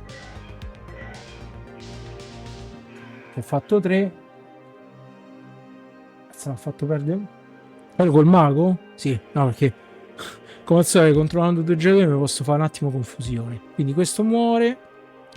Sta al primo livello, quindi mi prendo una carta. Speriamo che questo ho fatto tutto secondo me. E ok. A questo punto tocca al guerriero. Allora, abbiamo scordato la carta. Qui c'avevamo. Ah, il furto di incantesimo. Ho visto, tanto stiamo a provare. Questo dice potete giocare questa carta al vostro turno.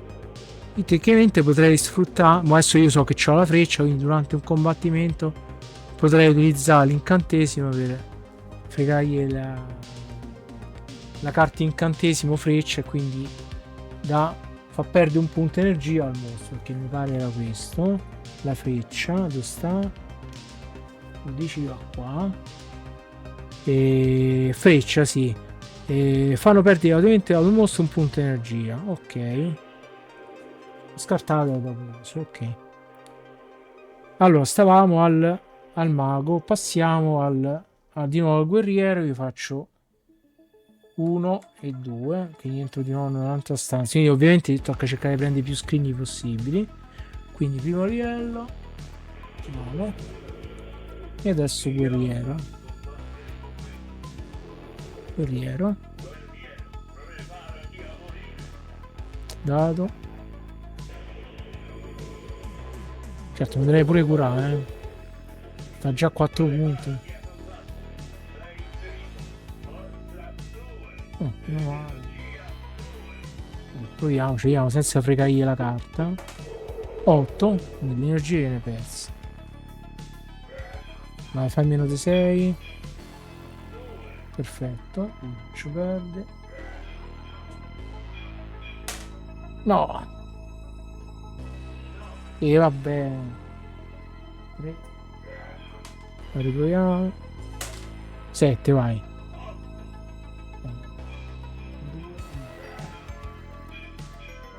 Proviamo finché. Ok.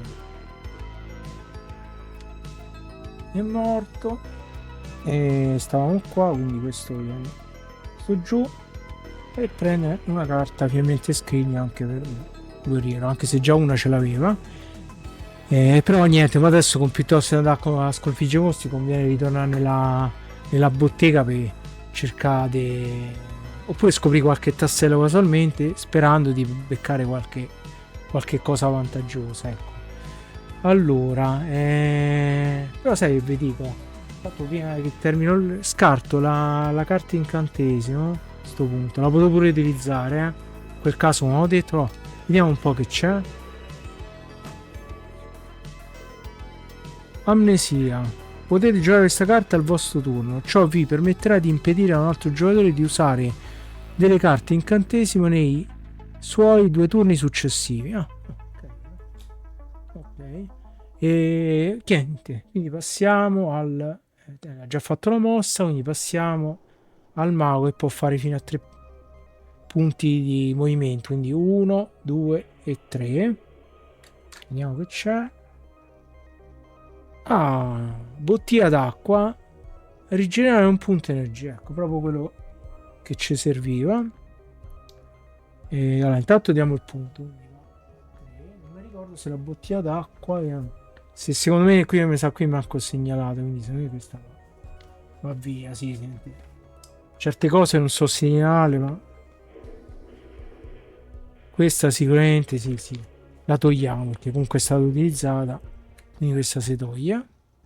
Aspettate, queste che sono del primo livello, le mettiamo qua.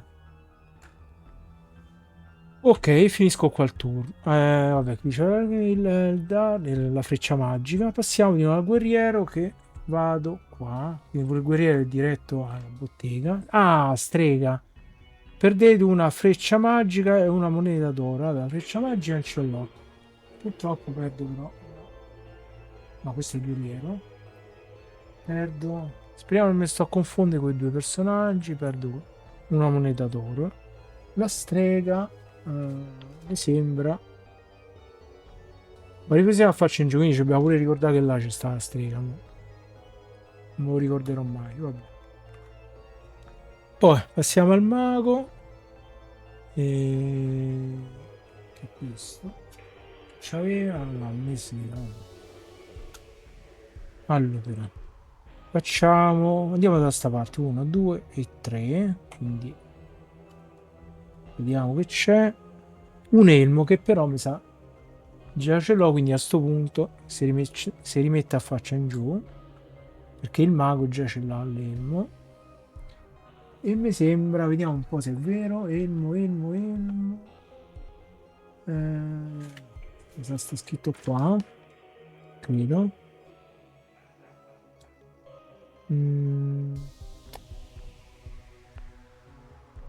Non dice niente. Non mi ricordo se sta.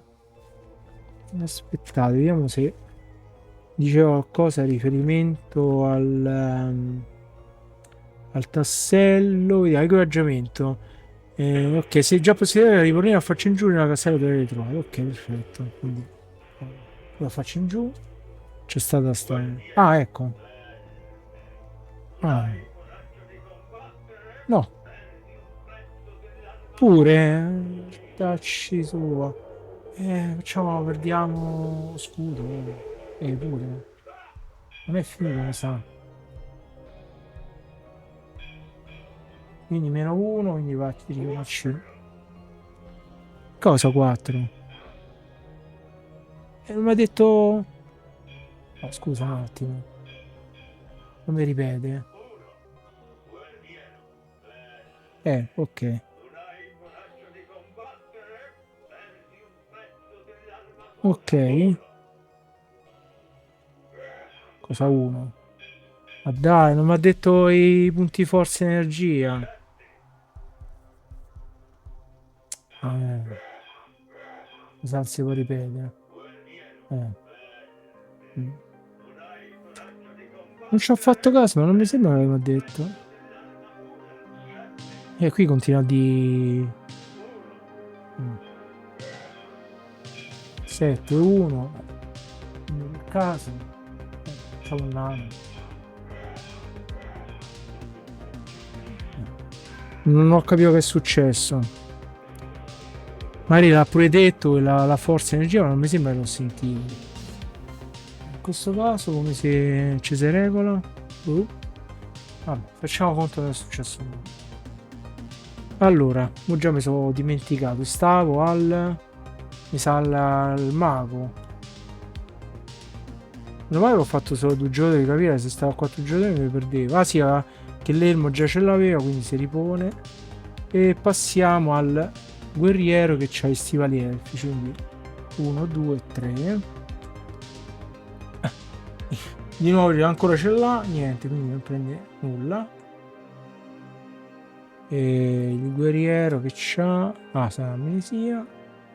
La ripassiamo al mago, quindi che può muoversi massimo dei due. Non vorrei che mi sono sbagliato, mi sa il mago l'ho fatto male dei 3. Vedete?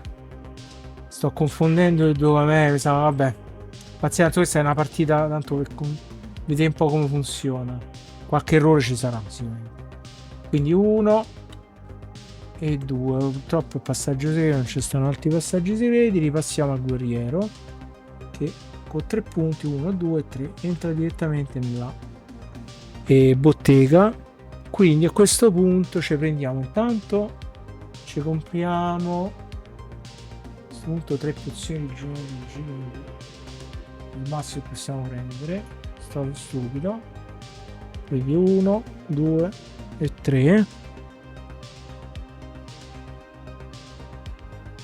E vabbè.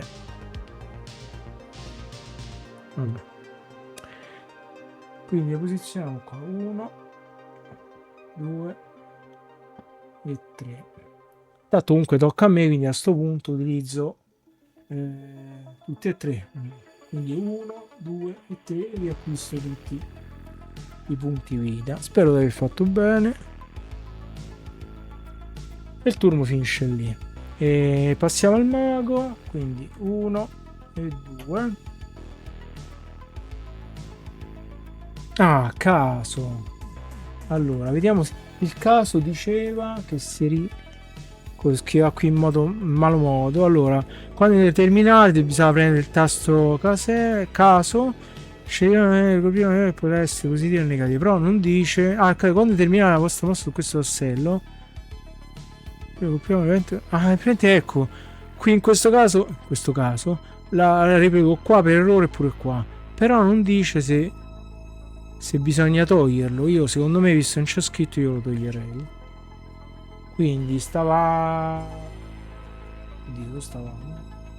qua, sì, il caso, quindi lo togliamo e quindi mettiamo qua e prima il tasto guerriero. Vediamo.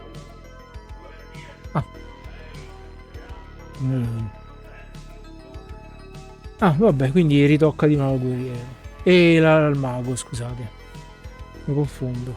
Allora, quindi niente, io terminato la mossa, però ritocca di nuovo a me.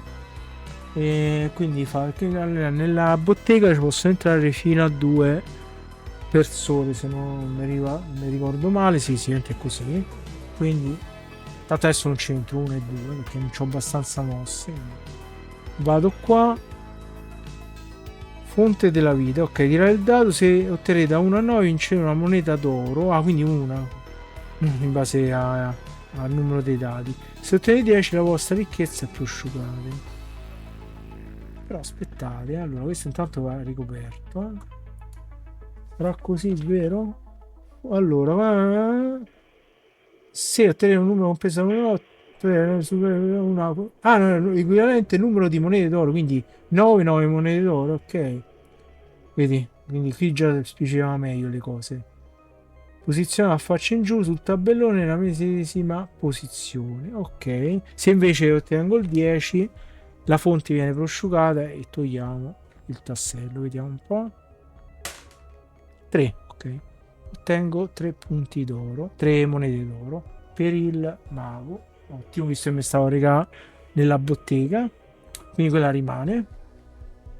E ora tocca finalmente al guerriero che, diciamo, con potrebbe entrare in questa stanza. Quindi 1 e 2, perché qui lo salta. Quindi vai. Guerriero.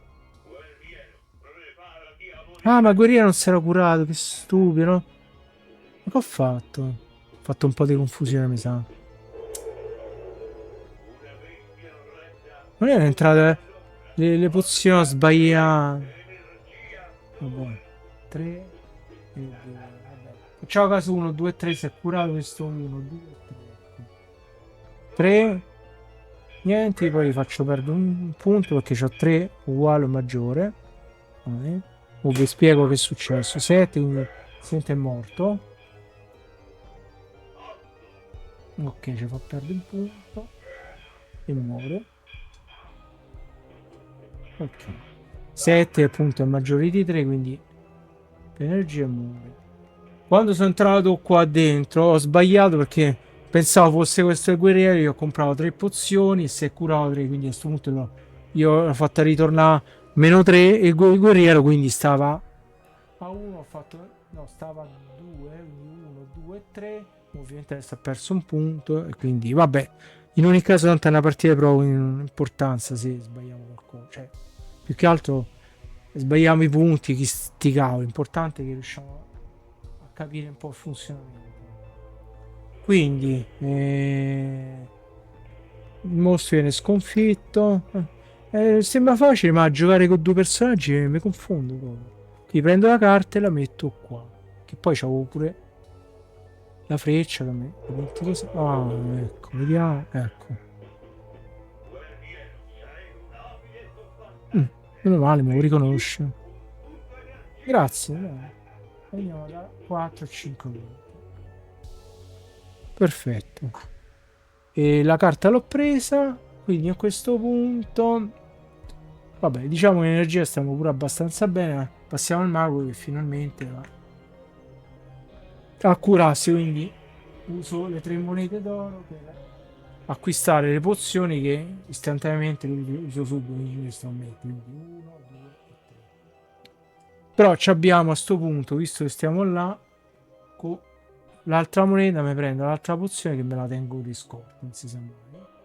Stessa cosa sicuramente potevo fare col guerriero, ma lasciamo le cose come stanno. Quindi passiamo di nuovo al guerriero.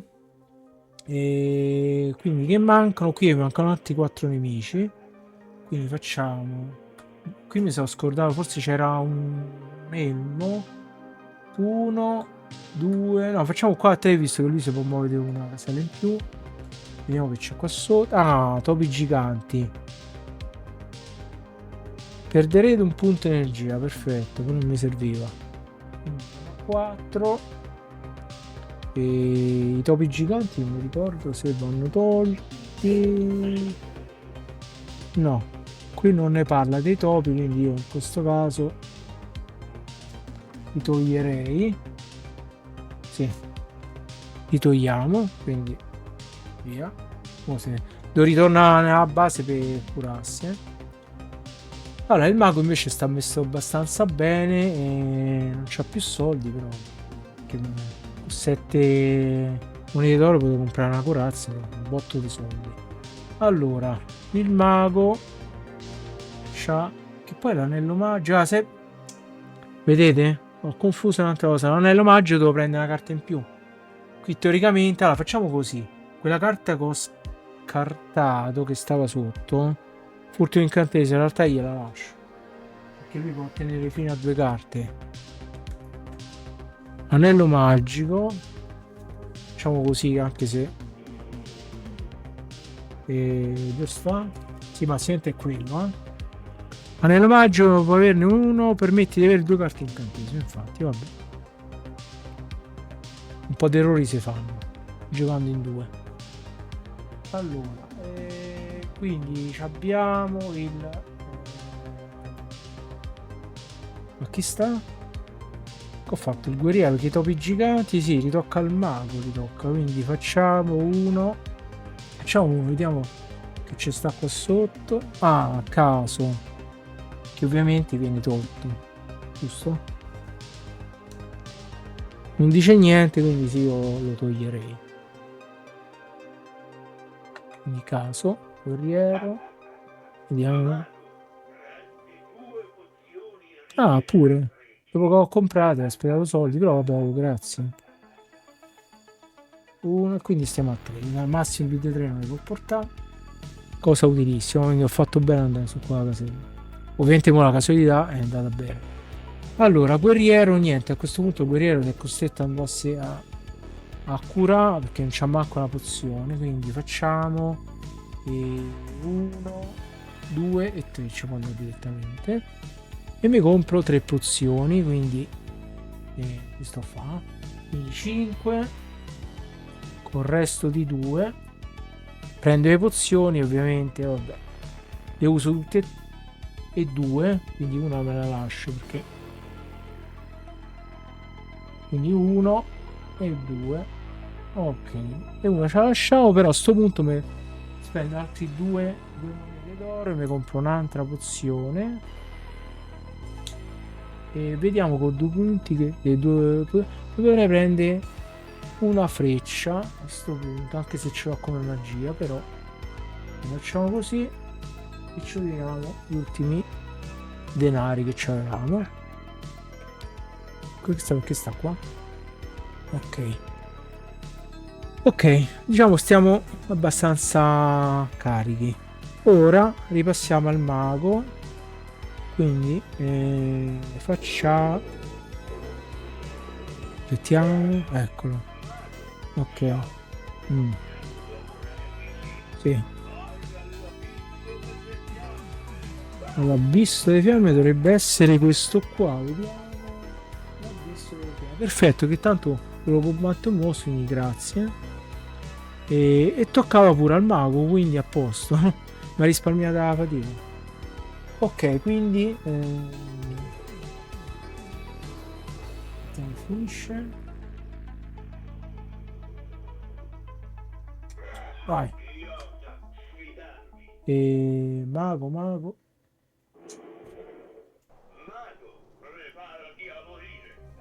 Vediamo.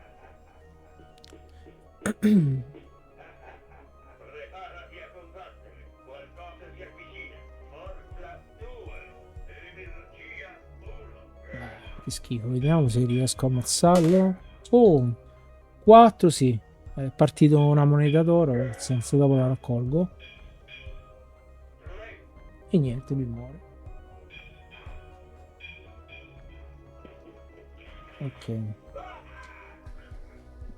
Vabbè, questa è stata facile. Quindi il mostro viene sconfitto. Mi prendo la carta. Non è facile perché devi pure controllare le carte qua. Vabbè, ma alla fine tanto che posso usare. Ma visto così, tanto per mettere un po' di difficoltà all'altro giocatore, sto sempre io medesimo. Utilizziamo l'amnesia, tanto sta ancora il mio turno. Ciò vi permetterà di impedire ad un altro giocatore di usare delle carte incantesimi nei suoi 2 turni successivi. Mo ci dobbiamo pure ricordare sta cosa, quindi lasciamo un attimo. Quindi l'altro giocatore non può usare nei turni 2 successivi carte magie. Ok, quindi la carta l'ho messa, carta scrigno, mica mi ricordo. Mi sa di no. No, mi sa... Quante sono? 3. C'avevo già, mi sa 3. Prendiamolo, dai. Me l'ho scordato. Ok, e il mago termina il suo turno. Quindi, giocando in due, boh, tecnicamente rinizia, quindi stiamo al primo turno, facciamo. Guerriero, allora. Guerriero, che è rimasto? Sono rimasti questi tre mostri, quindi ci dirigiamo là, quindi già non mi ricordo, qui mi sa che c'era il caso, ma proviamo io. Sembra che c'era il caso. No. Ah no, c'era la fonte della ricchezza, vabbè, ok, quindi lasciamo un attimo girare così ci ricordiamo. Tiriamo il dado, vediamo quanti soldi prendi. 4. Vabbè. Buono. 2 e 4. E quasi ritornare indietro per prendere un'altra roba. Vorrei prendere la corazza effettivamente, eh? Eh sì. Quasi conviene. Però a questo punto quindi termino il turno. Passo. Ah, questo viene rigirato. Passo al mago. Siamo ancora nel primo turno, diciamo. E vado verso di qua. Quindi 1. Il mago. Ok. Ma massimo 2 caselle. Ah, pozione di generatrice. Purtroppo niente, già ce l'abbiamo al massimo, quindi rimane qua. Ricordiamoci che qui c'è la pozione di generatrice. E diciamo, vabbè, la cosa. Ok, secondo turno passiamo al guerriero, che a questo punto ritorna nella cosa e ci prendiamo con queste 4 monete d'oro. Ci prendiamo la corazza, così non va proprio al massimo, però almeno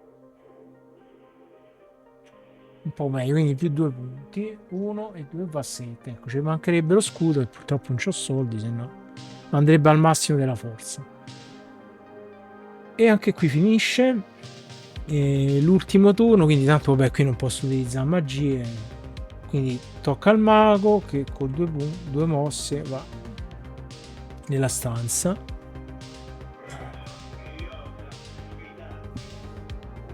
Oh.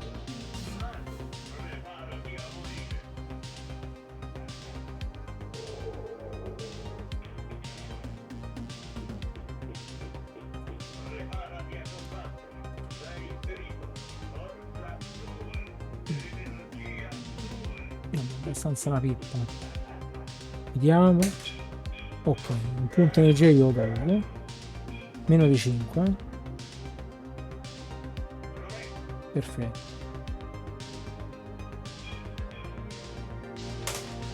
Poi va. È morto.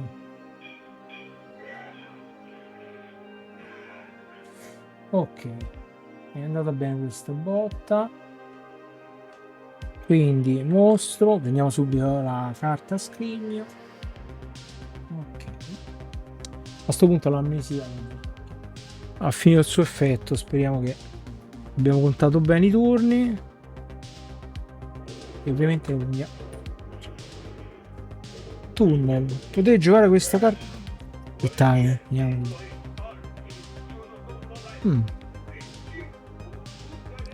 Peccato, mi poteva servire prima invece. Sto già al massimo. Rimango a 6. Allora, dicevamo, abbiamo preso la carta tunnel. Potete giocare questa carta al posto della vostra normale mossa. Ciò vi permetterà di spostarvi da una stanza ad un'altra dello stesso livello. Buono, scartare la carta dopo l'uso. In questo turno ovviamente non ho usato magie, quindi sto qua, quindi a questo punto possiamo andare da un'altra parte. Passiamo a questa, quindi uso la carta e potete giocare questa carta al posto della vostra normale mossa. No, scusate perché già mosso dentro sta stanza. E quindi niente, passiamo al guerriero. Allora, facciamo sempre 1 e 2 perché qui c'era la fonte meravigliosa, no, della ricchezza. Quindi vabbè. Vediamo sto. Bello che qua la cosa l'hanno messa là, cioè è capitata là. 6, vai, cioè uno come certo, messa in quel punto uno sta sempre a fare di riviene e si piglia tutto. Perché è capitata bene, 6, però che fai? Non ti pivi lo scudo, ci stiamo. Vabbè. Allora, il mago. Tocca al mago. Però aspettate, non utilizziamo la carta, ci andiamo a piedi, quindi Andiamo verso sta direzione di 1 e 2. Che c'è qui? Ah, la strega. No, stregone. Perdete una carta incantesimo. Aia. Lo stregone mi sa che viene rimesso, eh? No, qui c'è la strega, invece questo è lo stregone, quindi mi sa si toglie. Se non dice niente, quindi io lo toglierò. Quindi 1 e 2. Vediamo che perde. Allora, a questo punto io il turno me lo lascerei. Togliamo il furto di incantesimo. Però ovviamente il mago ne può possedere 2, massimo 2, quindi ne prendo subito un'altra. Ovviamente non posso usare cioè non posso usare incantesimi, tranne quella che l'ho già. A parte non sto manco in una stanza, quindi. Schermo magico, questo è interessante. Potete giocare. Scusate, intanto mi dimentico di farlo vedere. Potete giocare questa carta in qualsiasi momento, ciò vi permetterà di parare qualsiasi incantesimo lanciato contro di voi. Scartate la carta dopo uso. Questo è buono. Allora, ripassiamo al guerriero che 2 punti, tac, e mi prendo lo scudo, quindi 5 monete, e costa 3, quindi resto 2, e mi pio lo scudo, dove sta, eccolo qua, e finalmente va al massimo della forza. Però visto che abbiamo 3 punti, che ci possiamo comprare? 3 punti, vi posso comprare una freccia, anzi con 2 mi prendo una freccia e basta. Aspettate, no, facciamo così, una freccia e poi con un punto, cioè con una moneta mi pio la torcia, che in effetti mi scordo sempre da utilizzare, perché quella si può utilizzare contro la mummia o per, vediamo che dice, o per scoprire un tassello e vedere cosa c'è adiacente. E dove sta? Sta qua. Allora, torcia, eccolo qua. Permette a un giocatore di guardare un tassello di corridoio posto a faccia in giù, adiacente alla propria posizione, scartare la torcia dopo averlo usato, oppure sì, lo diceva in quest'altra descrizione, che può essere utilizzata contro la mummia. Se possiede una torcia siete in grado di dar fuoco alla mummia uccidendola senza combattere, ok? Altrimenti perdiamo 2 punti. Può essere utile. E niente, il guerriero di nuovo ha finito, sta a fa andirivieni sempre nelle 2 caselle, quindi a questo punto basta, anche direi di passare al combattimento, se no non c'ha mai. Quante carte c'ha il guerriero? C'ha solamente, vabbè, c'ha 4 carte contro il mago che ce n'ha 1, 2, 3, 4, c'ha una carta in più, vabbè. Passiamo quindi al mago che fa aspettate, ancora di nuovo sto al massimo, vabbè, grazie comunque. Quindi il mago 1 e 2, qui mi sembra non l'ho mai scoperta, mi sembra, ops. Ah no, l'avevo già scoperta, c'è lì, ma almeno non penso niente, quindi questo si lascia là. E il mago termina il turno di gioco. Passiamo al guerriero che finalmente. Allora, vediamo che c'era qui, non mi ricordo. 1, 2 e 3 perché c'ha sempre i stivali elfici. Ah, c'è i stivali elfici no, però. È vero, li potevo far prendere al mago, che stupido. Vabbè. Quindi niente, già ce l'ha. Termina la mossa. Prende il mago si sta a fregare tutti i mostri. Un punto, una mossa e quindi entriamo.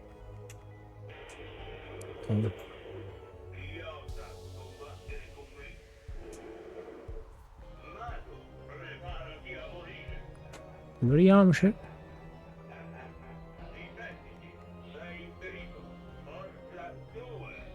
Ok.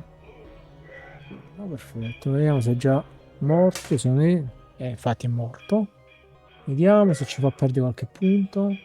Fa meno di 4 o meno. E vaffanculo. 5 però muore.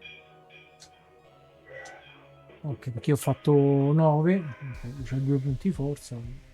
C'ho 1. E quindi questo viene sconfitto. Abbiamo terminato i mostri. Ah no, manca l'ultimo qua. E ci prendiamo subito la carta, se non me la scordo. Quindi quello è il mago. Ok, quindi diciamo il primo livello più o meno è finito. Ok. E... a posto. Quindi ripassiamo al guerriero che c'aveva là. Ah, sempre sta freccia. E il guerriero passiamo. Vabbè, andiamo. Qui non mi ricordo che c'era. Proviamo qui. Ah, rischiamo qua che c'era. Vediamo. Ah, bello. Il passaggio segreto. Molto utile. E beh, a sto punto da qua. Andiamo qua. No, sicuramente comunque non ho visto pure una mossa perché alla fine. Dov'è che è messo? Se iniziate a terminare la vostra mossa su questo passaggio segreto, potete spostarvi immediatamente su qualunque altro tassello di passaggio segreto. Già girato in occupato di un qualunque livello. Quando un passaggio segreto viene scoperto, rimane sul tabellone a farci in su. Va bene. Non specifica le mosse, quindi sicuramente non spieghiamo le mosse. Ok, quindi vabbè, un po' sprecato là. Purtroppo per la casualità è capitato adiacente all'altro. Ripassiamo al mago che si dirigerà 1, 2. Il mago non può muovere massimo 2, quindi che c'è? Ah, questo non l'avevo scoperto. Borsa di pelle, trovate due monete. Borsa di pelle. Vabbè, questa sicuramente va via. Vediamo se dice qualcosa a riguardo. Ma credo di sì. Borsa di pelle. Prelevate immediatamente il numero di monete d'oro che vi viene offerto a zero e quindi togliete il tasto della bomba. Quindi questo lo togliamo. Quindi aspetta, quanto ci dà? 2 monete d'oro. E questo al. Stavo qua. Se non mi dimentico, 2 monete d'oro al mago. Passiamo al guerriero che ha il vantaggio che ha un punto movimento in più, quindi fa 1, 2 e 3 e finisce là. Ripassiamo al mago, vediamo chi la vince, se è il guerriero. E 1, e io spero che questo non si conta come punto di movimento. 1 e 2. Ah, la torcia, perfetto, grazie. Quindi il mago prende l'ultima torcia che ce n'aveva già 2. Passiamo al no, invece stavolta mi sa la vince il mago perché ah no, 1, 2 no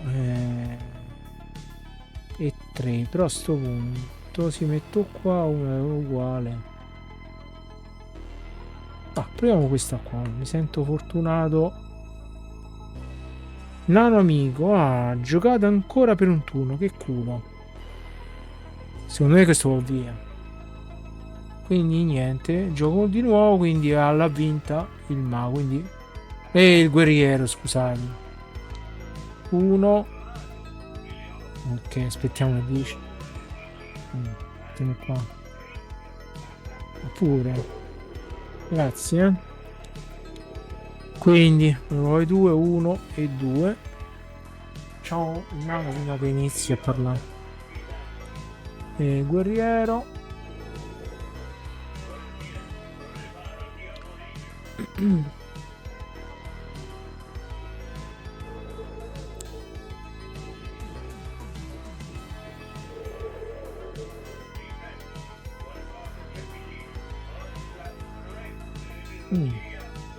Vabbè, potrei usare la freccia, però a questo punto bisogna usare la versione di livello 7. Punto energia essenzialmente perso. Vediamo, c'ho 8. Infatti non fa di più.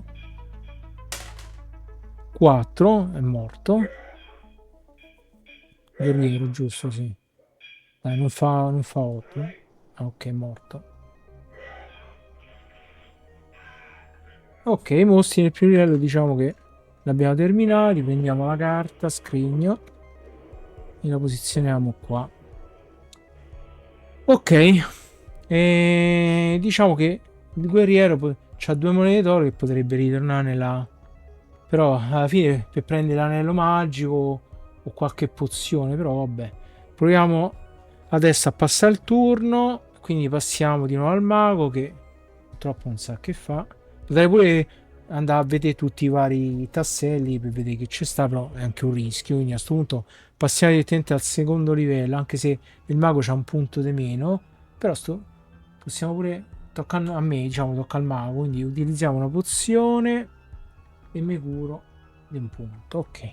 Quindi facciamo 1 e 2, vediamo cosa c'è qua. Mi sembra questa non l'ho scoperta. Ah, teletrasporto.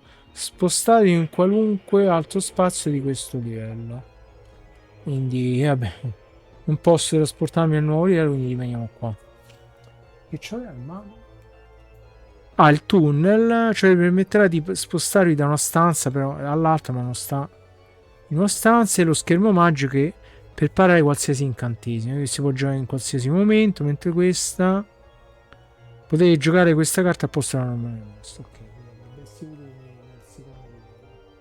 Allora, passiamo al guerriero, quindi diciamo che alla fine, se ho capito male, vorrei qui un punto lo deve fare, però ti pare che passi direttamente qua? Boh, vabbè, facciamo 1 e 2 e 3. Forse questa l'avevo pure scoperta.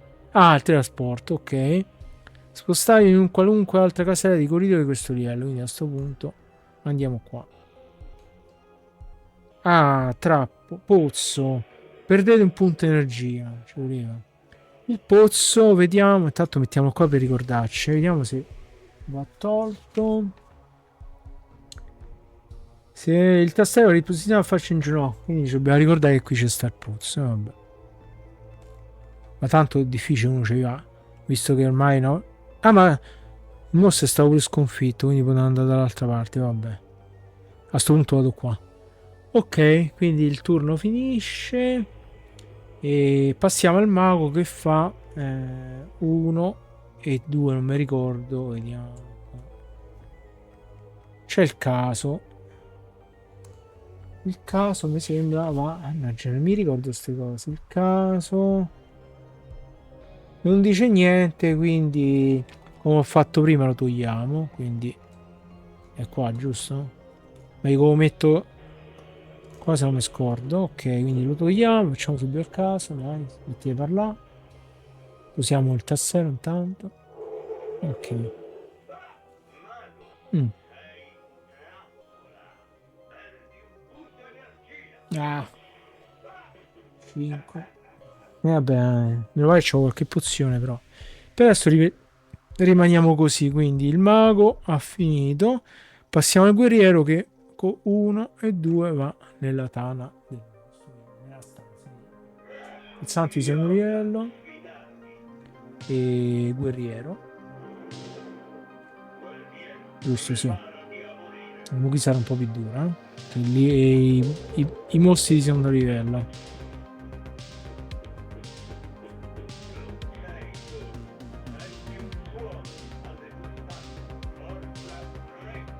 Manco tanto. Che schifo.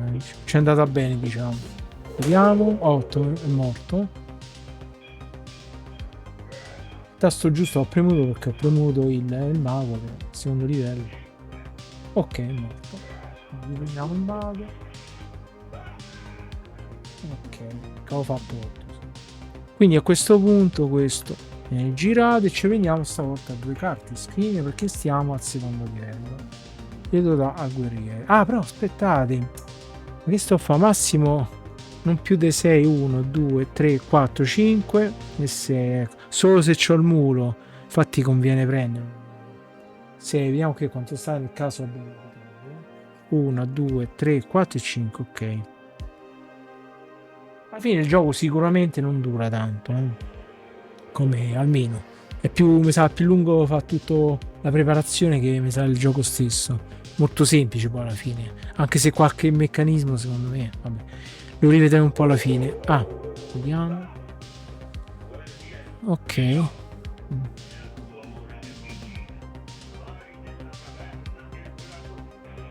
E dai. E ora siamo pure costretti, che dovrebbe essere questa, credo. Siamo costretti a combatterlo, mi sa. Mi sa di sì, quindi vediamo che toccava. Pure queste cose. Magari per raggiungere la cripta del postulato dovrà prima passare attraverso la caverna del dragone, vabbè. Dove dovrà battersi contro il dragone di fuoco, a meno che questo non sia stato già sconfitto. Dobbiamo premere il pulsante del mago, quindi quello di secondo livello, e poi aggiungere 2 punti in più alla forza e un punto in più all'energia. I totali otterranno la forza e l'energia. Se il vostro eroe abbandona la caverna senza essere riuscito a sconfiggere il dragone e vi ritorna nel secondo tempo, dovrete premere nuovamente il pulsante del mago per conoscere nuovi punti di forza e energia. Boh, che ne so, facciamo che lo combattiamo subito perché pure al prossimo turno sta cosa non ti spiega niente, quindi va un po' a sentimento. Quindi tasti sono livello del guerriero. Non so se posso usare la freccia. Ah no, le frecce immagini non si possono usare. No, si scusa. Ok, vediamo. Sarà dura.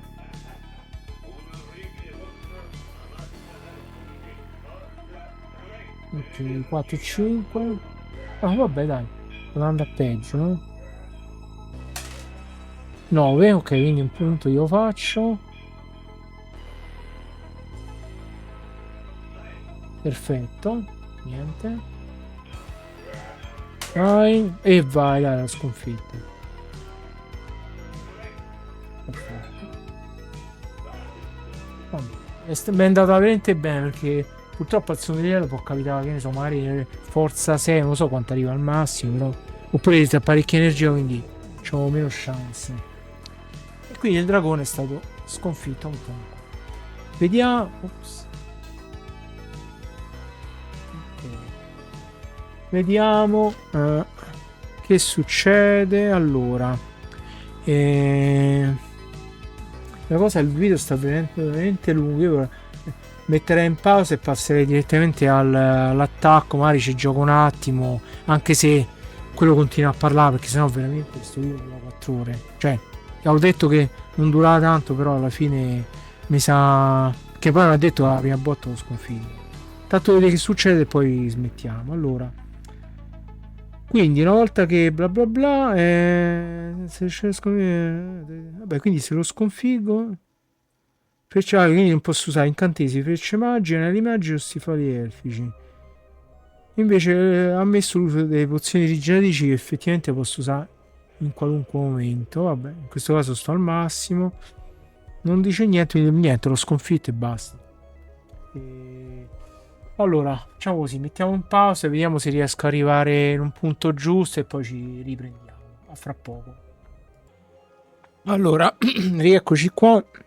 Sono andato un po' avanti, ho cercato di prendere il più possibile per riuscire a affrontare Zargon. Quindi come vedete siamo riusciti a sconfiggere quasi tutti i mostri. A questo punto questo l'ho lasciato perché tanto più di 8 carte o 6 in quel caso del mago, perché qui sono riuscito a trovare un passaggio segreto, quindi sono ritornato nella bottega. Il guerriero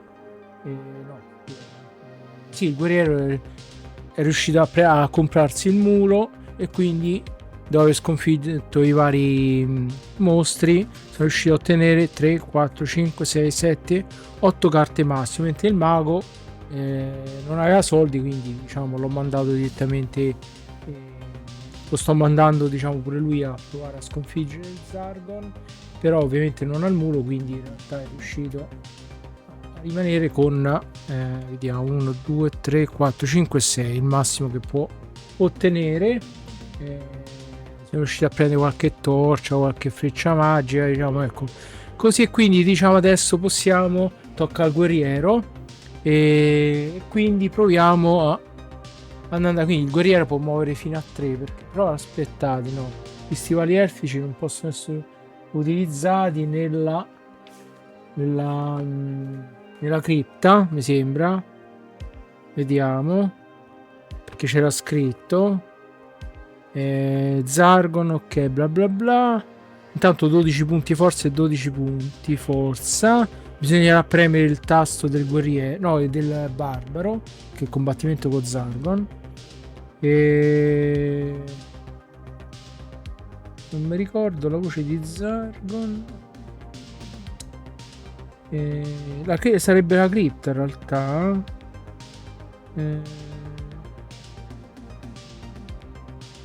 Mi sa sicuramente non possono essere utilizzati secondo me, non so sicuro. Mo, fatta ripescare bene il punto in cui lo diceva.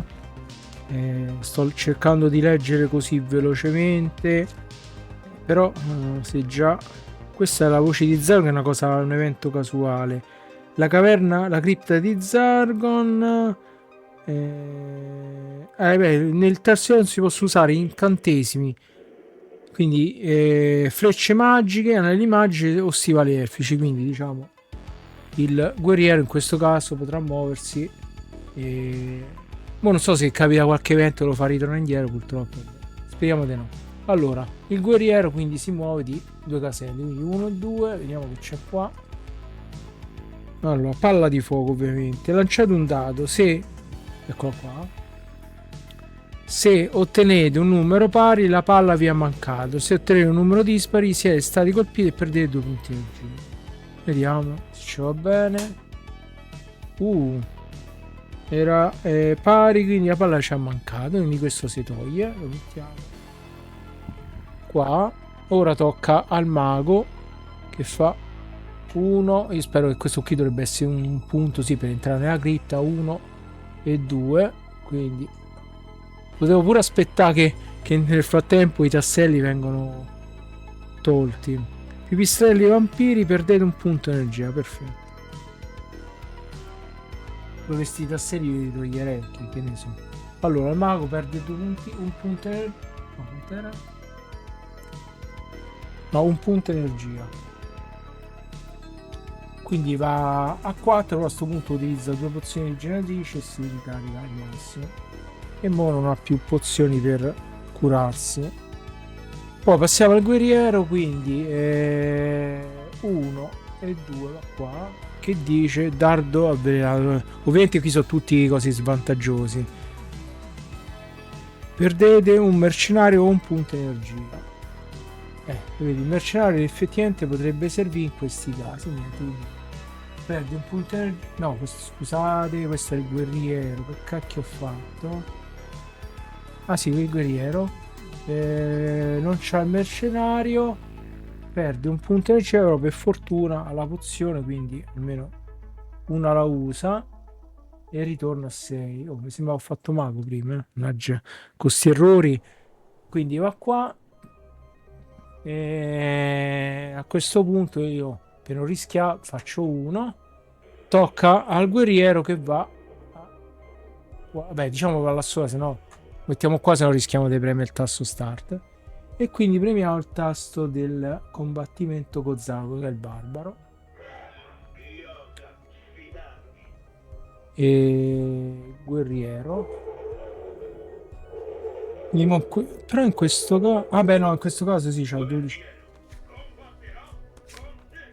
Comunque c'ha 12 punti, 12 e 12. Vabbè, perché 12 e 12? Non si mette. Ah, però aspettate. 12 meno 8. 1, 2, 3, 4, 5, 6, 7, 8. Allora, facciamo così. Qui è un po' un casino. 0 l'ho mancato. 6 mi ha mancato. Perché devo fare 12 meno. Quanto ho detto? Porca, c'è 1, 2, 3, 4, 5, 6, 7, 8.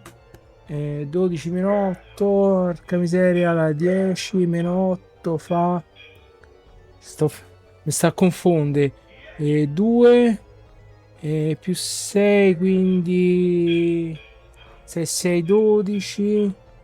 Dovrebbe essere 4, giusto? 4 più questo mi devo preparare prima comunque. Dovrebbe essere 4 e 4. Madonna, sto fa un po' di confusione, scusate. Allora 12 4 più 8 8 9 10 11 sì 4, quindi 4 e 4, vabbè. Per un altro punto vediamo, vabbè, ho mancato qualche punto, capirete. 9 io faccio danno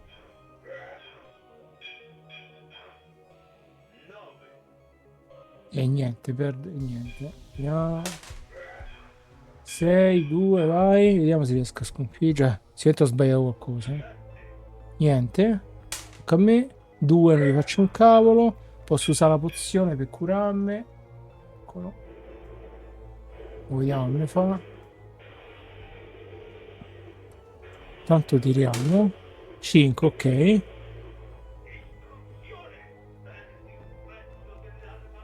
Ok, perdiamo lascia. C'è sta pure questo qua, quindi passiamo a 7. 5 faccio un danno, vai.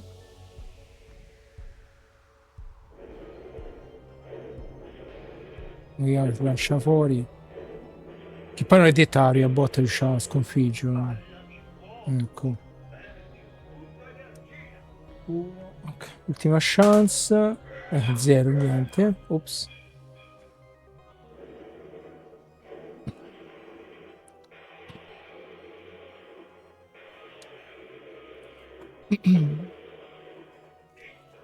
Cioè niente, sono morto. Ah no, prendo un pezzo dell'armatura, quindi questo. Questa 6 8 e viene.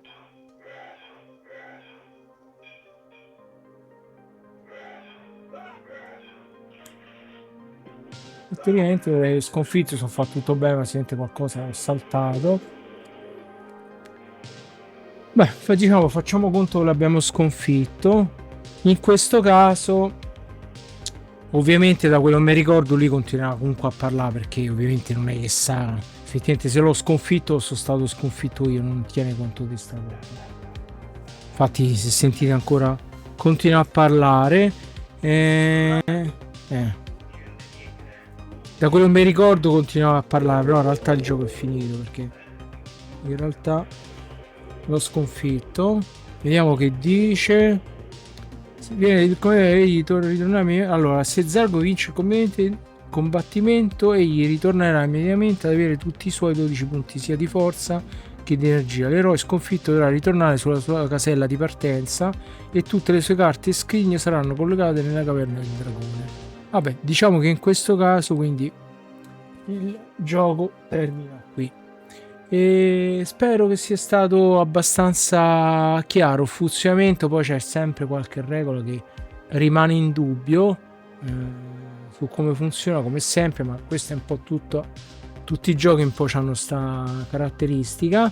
E allora, di per sé il gioco effettivamente è molto, si sente più semplice. Ora io non conosco HeroQuest, ma se HeroQuest è un po' più articolato secondo me.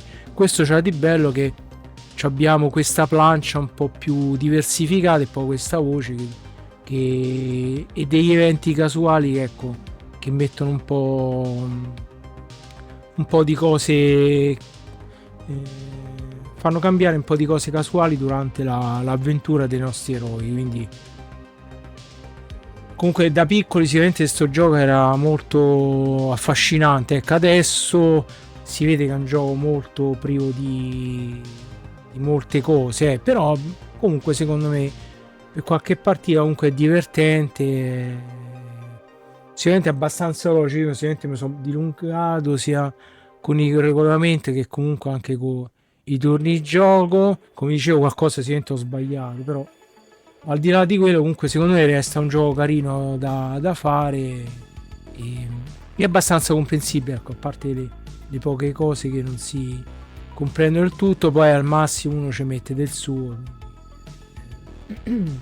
ed è questo. E niente ragazzi, io termino qui la partita e niente, ci vediamo, anzi ci sentiamo per un prossimo video. Alla prossima, ciao ciao.